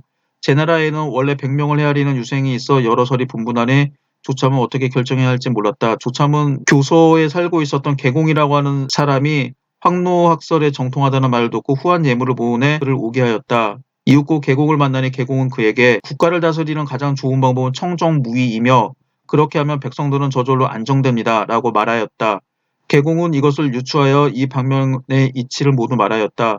조참은 이에 정당을 양보하고는 계공으로 하여금 거주하도록 하였다. 조참은 제나라를 다스리는 강령으로 황노학설을 채택하였다. 그러자 제나라의 승상이 된 지 9년 만에 백성들이 편안해졌으며 사람들은 조참을 청명한 승상이라고 칭찬하였다. 해제 2년 소하가 죽었다. 조참은 이 소식을 듣고 그의 사신들에게 행장을 꾸리도록 재촉하며 나는 곧 이꼬라의 상국이 될 것이다 라고 말하였다. 얼마 안 되어 과연 사자가 조참을 부르러 왔다. 조참이 떠날 때 후임 승상에게 당부하였다. 제나라의 감옥과 시장은 간사한 사람들이 모여드는 장소이니 그러한 곳에 대해서는 마땅히 신중해야 하며 혼란이 있어서는 안 될 것이요. 후임 승상이 말하였다. 국가를 다스리는 일로 이보다 중요한 것이 없습니까? 조참이 대답했다. 그렇지는 않소. 감옥과 시장이라는 곳은 선과 악이 공존하는 곳이오. 만약 당신이 그곳을 엄중히 처리하지 않는다면 나쁜 사람들이 어디에 가서 몸을 의탁하겠소. 나는 이 때문에 이 일을 중요한 것으로 우선시한 것이오. 조참이 아직 미천하였을 때에는 소하와 사이가 좋았으나 후에 조참이 장군이 되고 소하가 상국이 되어서 틈이 벌어졌다. 그런데 소하가 죽음에 임박해서 현명하다고 추천한 사람은 오직 조참뿐이었다. 조참은 소하의 뒤를 이어 한나라의 상국이 되어 모든 일을 변경함이 없이 한결같이 소하가 제정한 법령에 따랐다. 조참은 각 군이나 제국의 관리 가운데 문사가 질박하고 꾸밈이 없는 중후한 장자가 있으면 곧 불러들여 승상부의 관리로 임명하였다. 관리 중에 언어와 문서가 각박하고 칭송이나 명성을 얻기에만 힘쓰는 자는 곧 물리쳐 내보냈다. 조참은 밤낮으로 술을 마셨다. 경이나 대부 이하의 관리들이나 빈객들은 조참이 정사를 돌보지 않는 것을 보고 내방하는 사람마다 모두 진언하거나 권고하려고 하였다. 그런 사람이 찾아오면 조참은 곧 맛있는 술을 마시게 하였고 조금 지나서 할 말을 하려고 하면 다시 술을 권하여 취하게 한 뒤에 돌려보내어 방문한 사람이 끝내 말을 꺼내지 못하도록 하였다. 이러한 일들은 항상 있는 일이었다. 상국의 집 후원은 관리들의 숙사와 가까웠는데 관리들은 숙사에서 하루 종일 술 마시고 노래하며 큰 소리로 떠들어댔다. 조참의 수종 관리들이 그들을 미워하여서는 어찌할 방도가 없었다. 이윽고 그 수종 관리는 조참에게 후원에 나와 놀게 하고 관리들이 취하게 떠들고 노래하는 것을 듣게 하여 상국이 그들을 불러 처리하기를 바랬다. 그런데 조참은 도리어 술을 가져오게 하여 술자리를 벌여 그들과 같이 마시기 시작하여 고성방가하며 그 관리들과 사이좋게 지냈다. 조참은 관리들의 사소한 부분을 보면 오로지 숨겨주고 덮어주니 상국부에서는 거의 문제가 일어나지 않았다. 조참의 아들 조줄은 중대부였다. 해제는 상국이 정사를 처리하지 않은 것을 괴하게 여기며 어찌 짐을 경시하는가라고 생각했다. 그리하여 줄에게 말하였다. 그대가 집에 돌아가거든 남몰래 조용히 부친께 물어보시오. 고제가 돌아가셔 신하들과 이별한 지 얼마 되지도 않았고 또 황제의 나이도 젊으신데 아버님은 상국이 되어 날마다 술만 마시고 황제께 소청하거나 보고하는 일도 없으니 무엇으로서 천하대사를 걱정하십니까? 라고 묻되 짐이 그대에게 시켰다고는 말하지 마시오. 줄이 휴가를 얻어 집에 와서 부친을 모시고 있다가 해제의 말대로 부친에게 간언하였다. 그러자 조참은 크게 화를 내며 줄의 종아리를 200대나 때리고서 말하였다. 빨리 궁에 들어가 황제를 모시이나 하여라. 천하의 일은 내가 말할 것이 아니다. 조회할 때 해제는 조참을 나무라며 말하였다. 왜 줄을 그렇게 혼냈소? 지난번 일은 짐이 시켜 그대에게 간언케 한 것이었소. 조참은 관을 벗고 사죄하여 말하였다. 폐하께서 보실 때 폐하와 고제 중 누가 더 성명하고 영무하심이 낫다고 생각하십니까? 짐이 어찌 선제를 넘보리오? 폐하께서 보실 때 저와 소하 중 누가 더 능력이 있다고 생각하십니까? 그대가 못 미칠 것 같소. 조첨이 말하였다. 폐하께서 말씀하신 것이 옳습니다. 또 고제와 소하가 천하를 평정하고 법령도 이미 밝게 정하셨습니다. 폐하께서는 팔짱만 끼고 계시고 저희들은 직분을 지키면서 옛 법도를 따르기만 하고 잃지 않는 것이 또한 좋지 않겠습니까? 해제가 좋소. 이제 그대는 쉬도록 하시오라고 하였다. 조참이 한나라의 상국이 된 지 햇수로 3년이 되어 죽자 시호를 의후라고 하였다. 아들 줄이 후의 자귀를 계승하였다. 백성들이 이런 노래를 불렀다. 소화가 제정한 법 일자처럼 밝고 고단네. 조참이 대를 이어 지켜가며 잃지 않았네. 청정무위의 정책 집행하니 온 백성이 한결같이 편안하네. 여기서 나온 것처럼 황노수를 쉽게 말하면 정치적인 방임 정치라고 할 수 있습니다. 황노 사상은 황은 우리나라의 단군처럼 중국의 시조라고 하는 황제이고 노는 도가 사상의 창시자인 노자입니다. 그래서 겉으로는 황제와 노자의 사상을 따르는 여러 가지 미신과 자유방임을 바탕으로 한 사상이라고 할 수가 있겠습니다. 그래서 이런 황노 사상을 통해서 정치를 했기 때문에 아주 잘 되었습니다. 그러나 문제는 여태우가 만들었습니다. 여태우는 정치를 잘했지만 여씨 일족들을 우대했으며 심지어 왕으로 봉하기도 했습니다. 기원전 187년 여태우는 여씨를 왕으로 봉하려고 했는데 공신파였던 우승상 왕릉이 백마의 설을 이후로 반대했고 이 때문에 물러났습니다. 여태우는 우승상이 된 진평과 태위 주발과 서로 의논하였습니다. 두 사람은 비록 공신파에 속했지만 감히 반대하지 못했습니다. 여태우는 그녀의 아버지 여공, 오빠 여택을 왕으로 봉했습니다. 뒤이어 여택의 아들 여대를 여왕으로 봉하고 제나라의 제남군을 나누어 여국을 새로 만들었습니다. 기원전 184년 동생 여수를 임광우에 봉했습니다. 여태가 여후 2년 즉 기원전 186년에 죽자 그의 아들 여가가 계승했으나 그는 교만하고 방종하여 기원전 182년 폐위되고 여태의 동생 여산이 여왕으로 봉해졌습니다. 기원전 181년 조왕 우가 왕후 여씨를 좋아하지 않자 여태우에게 쫓겨나고 살해되었습니다. 양왕회를 옮겨 조왕으로 임명하고 여산을 양왕으로 봉했습니다. 그래서 여국은 없어지게 됩니다. 조왕 유회가 그의 왕후 여씨의 간섭 때문에 좌절하고 자살하게 되자 여태우는 자기의 오빠 여석의 아들 여록을 조왕으로 봉했습니다. 그의 연왕 건이 죽자 나라를 없앴습니다. 기원전 180년 다시 여태의 아들 여통을 연왕으로 봉하고 여통의 동생인 장을 여후로 삼았습니다. 이러한 조치는 자연히 공신들의 원한을 사게 됩니다. 기원전 180년 7월 여태우가 중병에 걸리자 비밀이 여록에게 도성호위를 담당하는 북군을 여산에게는 궁정호위를 맡는 남군을 지휘하도록 하여 대신들의 반란을 막으려고 했습니다.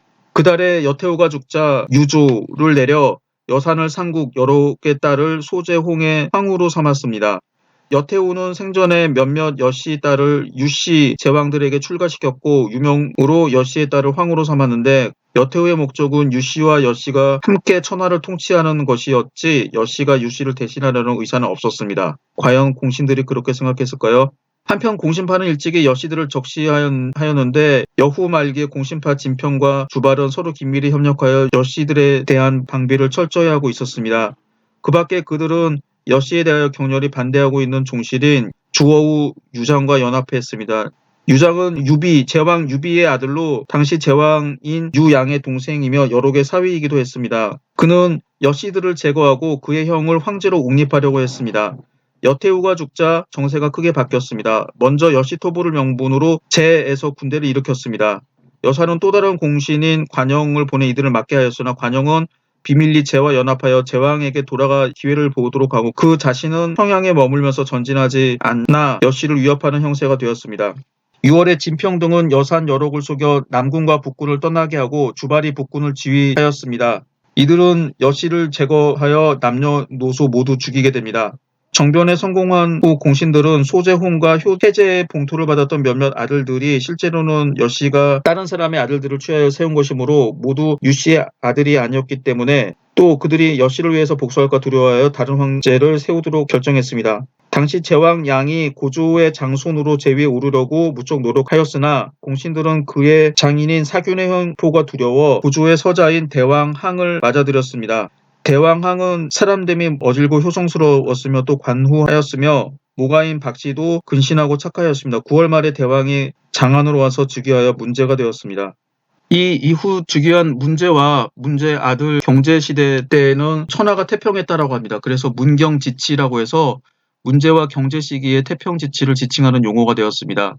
이 시대 주요 정책은 경제적인 자유방임 정책이었습니다. 여민휴식이라고 하는데 그래서 큰 토목공사를 벌이지 않고 백성들이 자유롭게 생업에 종사하도록 하고 국가가 경제 문제에 대해서 적극적으로 개입하지 않았습니다. 이 문제와 경제시대의 가장 중요한 문제는 제후왕국들의 문제였습니다. 경제와 문제는 제후왕국들의 봉지를 삭감하는 정책을 취하였는데 이에 대한 반작용으로 일어난 게 해남왕 유장의 난과 기원전 154년에 벌어졌던 오초칠국의 난입니다. 여기서는 문제 경제시대 때 정치를 주로 살펴보도록 하겠습니다. 문제는 즉위 초 먼저 대신들의 병권을 거둬 자기들의 부하들이 남군과 북군을 지휘하도록 하고 궁전을 관리하는 임무를 맡도록 하였습니다. 이것으로 보아 그의 기지와 지모가 남들보다 뛰어났음을 알 수 있습니다.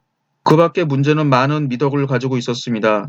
예를 들면 스스로 검약하고 주로 흑색 제포를 입고 황후와 후궁들에게도 검소하도록 하였으며 직간을 받아들이고 비방 요원죄를 폐지하였으며 충원을 구하였습니다. 또 황제가 지키기 어려웠던 법도 잘 지켰습니다. 문제는 비록 절대적인 권위를 가지고 있었으나 법률이 개인의 애증 때문에 파기되지 않도록 하였습니다. 백성에 대한 자애, 정사에 대한 부지런히 힘씀, 정근함과 인재에 대한 주의 등 모든 것이 그가 가지고 있는 장점이었습니다. 따라서 그는 조황제로서의 조건을 구비하고 있었습니다. 그러나 이전 시대에 남겨놓은 난제를 해결할 수 없었습니다. 이 난제는 모두 황노 사상에 기반한 무의 정치에서 비롯됐습니다. 이런 정치 원칙은 비록 백성들한테 쉽게 하여 국가가 번영하게 되었으나 분해에 넘치는 방임은 내정 외교에 큰 위험이 되었습니다. 당시 가장 큰 난제는 제후왕 및 흉노 문제였습니다. 각 제후왕국은 한 시기 동안 안정되어 있었기 때문에 인구가 크게 증가하고 실력도 증가하였습니다. 중앙정부에서는 무의 정치 원칙 아래 열국의 내정에 별로 간섭하지 않았기 때문에 제후왕의 교만과 방종을 가져왔습니다. 동시에 문제가 제후로서 대통을 이었기 때문에 이전에 자기 지위와 같은 제후왕들을 지나치게 구속할 수 없어서 그들의 야심을 조장하게 되었습니다. 문제 즉위 초에 이미 전부터 있었던 제후왕국은 초, 오, 제, 회남, 장사 등 5나라였고 여태우 때 다시 봉한 여씨의 조, 양, 연 3국과 해제 아들을 봉했던 회양국이 있었습니다. 이들은 모두 여씨 사건 이후 없어졌고 대왕도 문제의 계승으로 왕위가 비었습니다. 문제는 기원전 179년 고조의 당제인 유택을 연왕으로 봉하고 조왕 우의 아들 수를 조왕으로 봉했습니다.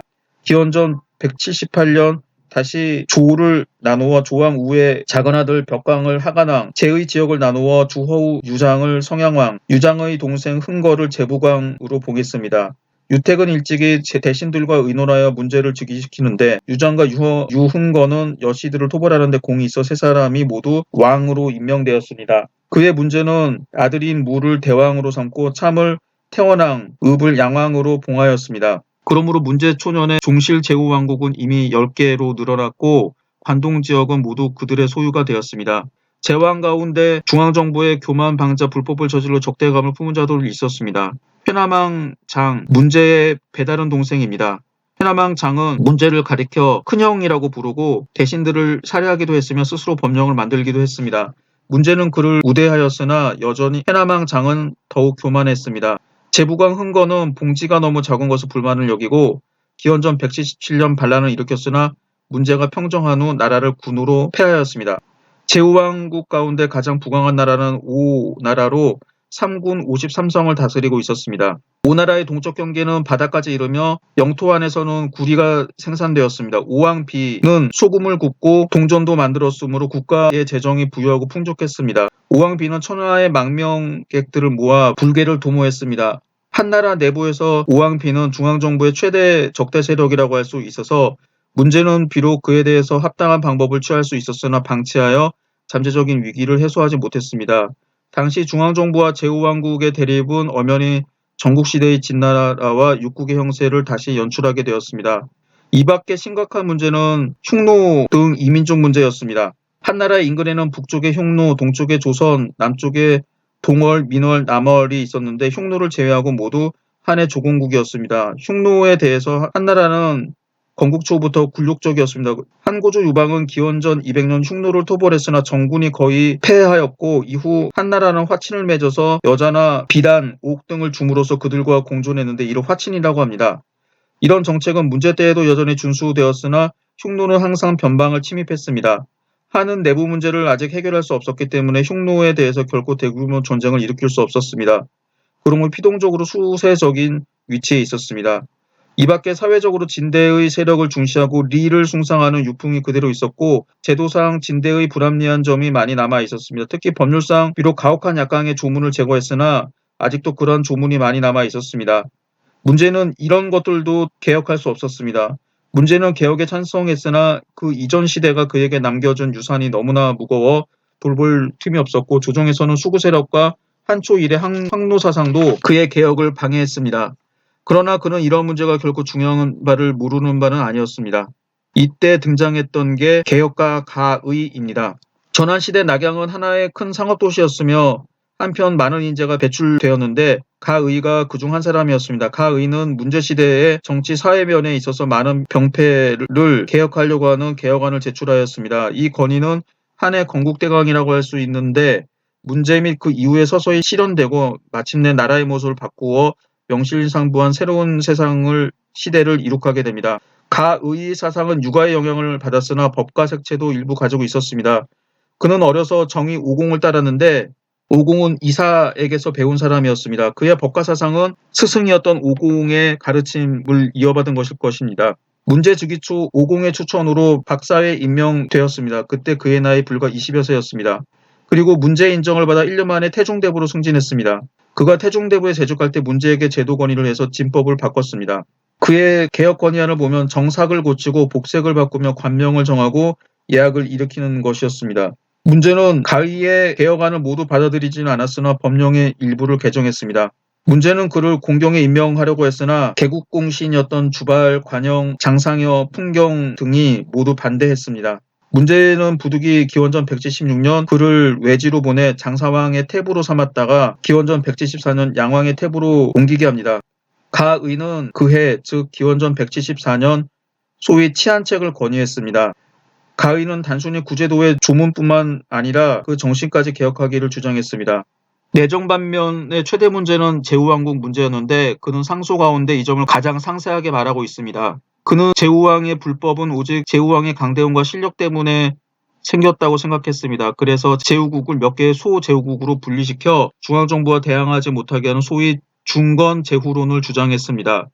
또 흉노에 대해서는 강경 정책을 취하도록 주장했고 그가 직접 흉노를 방어하는 임무를 맡도록 자원했습니다. 가의는 구체적인 방법을 제시하지 못했으나 해제 이후 흉노 공포증을 없애려고 한 최초의 인물이었습니다. 사회면에서 가의는 부호들의 억제를 주장했는데 그들의 사치 행위에 대해서 더욱 불만이었습니다. 그는 이들이 경제를 파괴하는 주된 요소라고 생각했습니다. 그 밖에 가의는 예, 의, 염, 치, 도덕률로서 사회가 리를 숭상하는 태풍을 바로잡자고 주장했고 또한 식견이 많은 사람들이 이 직무를 맡도록 해야 된다고 했습니다. 법률 면에서 가의는 진의 가혹한 법정신을 폐기하고 법률의 덕을 주입하여 예의에 합당하도록 해야 한다고 주장했습니다. 그러므로 형벌은 관대하고 간략하게 하자고 했습니다. 가의는 태자의 교육에 주력하여 태자는 장래 덕행면에 있어서 신하와 백성들의 모범이 되어야 된다고 생각했습니다. 이는 태자계, 훗날 경제에 대해서 주의를 주는 것이었으며 태자는 확실히 검소하지도 않았고 제멋대로였습니다. 예컨대 태자는 기원전 177년 양왕과 함께 같은 수레로 입주하면서 하마문에서 내리지 않고 들어와 탄핵당하기도 했습니다. 그리고 태자는 오왕 유비의 태자와 바둑을 두다가 열받아서 바둑판을 던져서 태자를 죽이기도 했습니다. 참 아나무인이죠. 이밖에 가인은 군신 사이에는 반드시 예절을 지켜야 하며 대신들은 반드시 우례를 바라야 된다고 하였습니다. 이 점은 주발이 기원전 176년에 무고로 투옥됐던 일을 빗대놓고 말한 것이었습니다. 고조 이래로 조정의 군신들은 예의를 잘 지키지 못하고 하층사회에서 쓰는 말과 행동을 그대로 쓰고 있었습니다. 그러므로 황제는 반드시 신하의 인격을 존중하도록 하고 그렇지 않으면 신하를 견마자위 스스로 견마라고 하도록 하여 염치와 절조를 잃는다고 생각했습니다. 이 말은 진평과 주발 등의 여시에 대한 아첨 및 반여 사건과 서로 비교하였으며 또한 고조가 대신들을 희롱한 심각한 결과들을 의미하고 있었습니다. 문제는 가의의 이러한 권리를 일부분 실행하였습니다. 기원전 196년 양회왕 의비 죽자 가의가 또한 회양왕 무를 양왕으로 옮겨서 산동을 방어하도록 건의했습니다. 무제는 이를 따랐습니다. 이 건의는 나중에 오초칠국의 난 때 그대로 성공해서 양왕 무가 오초칠국의 난을 막는 데 결정적인 역할을 하게 됩니다. 양의 지역은 북쪽으로 태산, 서쪽으로 고양에 이르는 40여 현을 관할했습니다. 기원전 165년 제문왕 측이 죽자 아들이 없었습니다. 그 해에 문제는 다시 가의의 정책에 따라서 제나라를 6개 제후왕국으로 나누고 제도해왕 유비의 6아들을 봉했습니다. 즉 장렬을 제왕, 지를 제부왕, 현을 치천왕, 운거를 교동왕, 앙을 교소왕, 벽광을 제남왕으로 봉하였습니다. 그 해 다시 회남을 셋으로 나누어 회남 여왕 장의 세 아들 중 안을 회남왕, 발을 형산왕, 사를 여강왕에 봉했습니다. 본래 회남왕 장은 문제 6년에 모반하여 촉으로 패하여 중도에서 죽고 회남에는 여러 해 동안 왕이 없었습니다. 문제 12년 유장의 아들 성양왕 선을 회남왕으로 봉했다가 다시 선을 성양왕으로 봉하였고 회남을 3국으로 나눈 것입니다.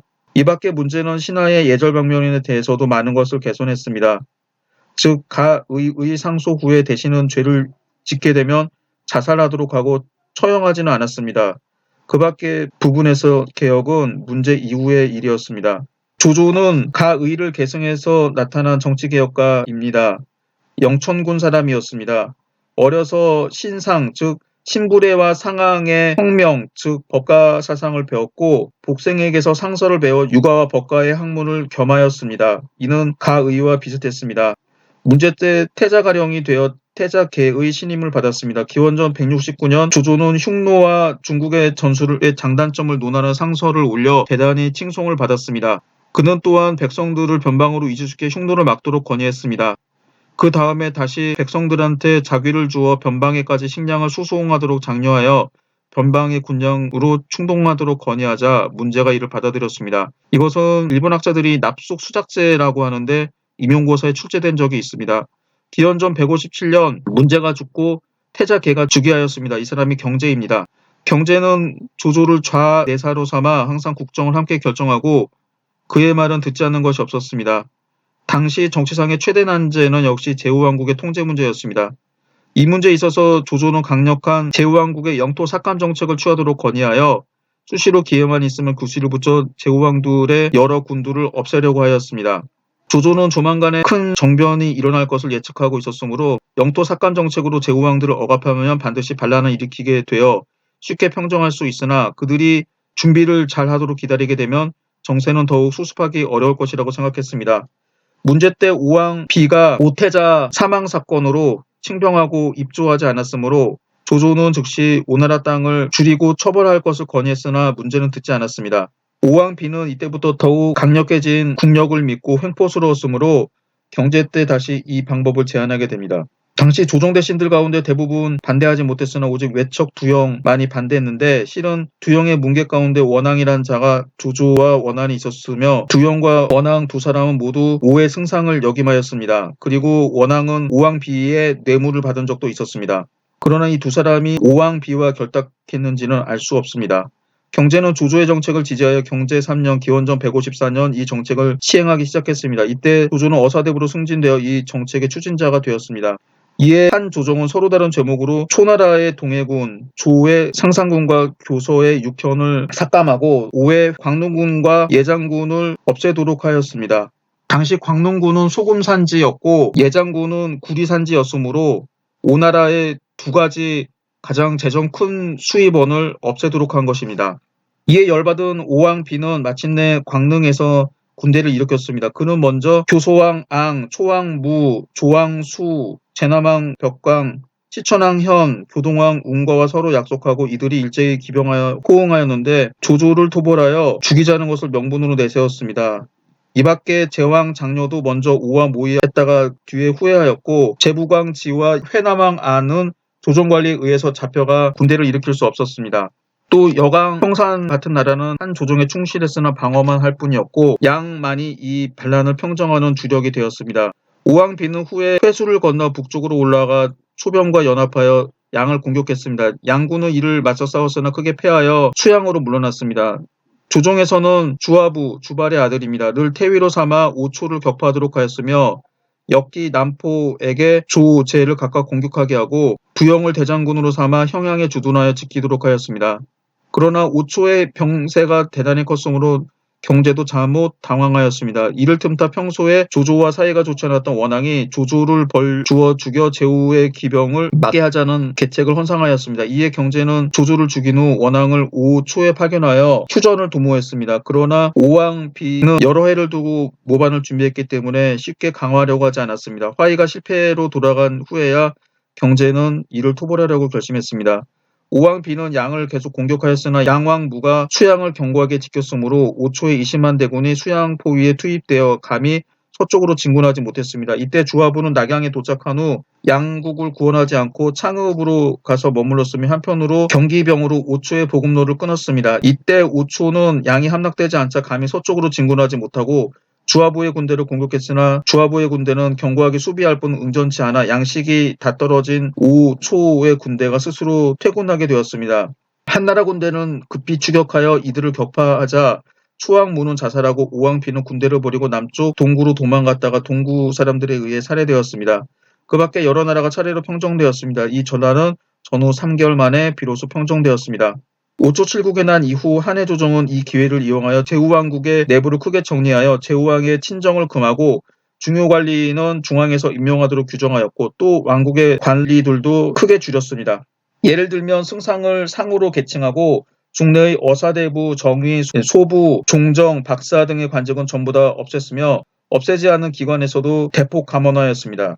이때부터 제후왕국은 행정상으로 중앙정부의 직할군형과 갖게 되었습니다. 한편 경제는 가의의 분화정책을 계속 채용했습니다. 예컨대 기원전 144년 양왕무가 죽자 5국으로 나누었고 그의 5아들을 왕으로 앉혔습니다. 따라서 오초 7국에 난 이후 제후왕은 정치적으로 또다시 큰 문제가 되지는 않았습니다. 문제는 제위 23년, 경제는 제위 16년 동안 다스렸습니다. 이 40년 동안은 확실히 한 제국의 실력 배양기라고 할 수 있습니다. 대외적으로 흉노에 대해서 확신책을 유지했고 대내적으로는 잠시의 반란 이외에는 대체로 정치적으로 안정되었습니다.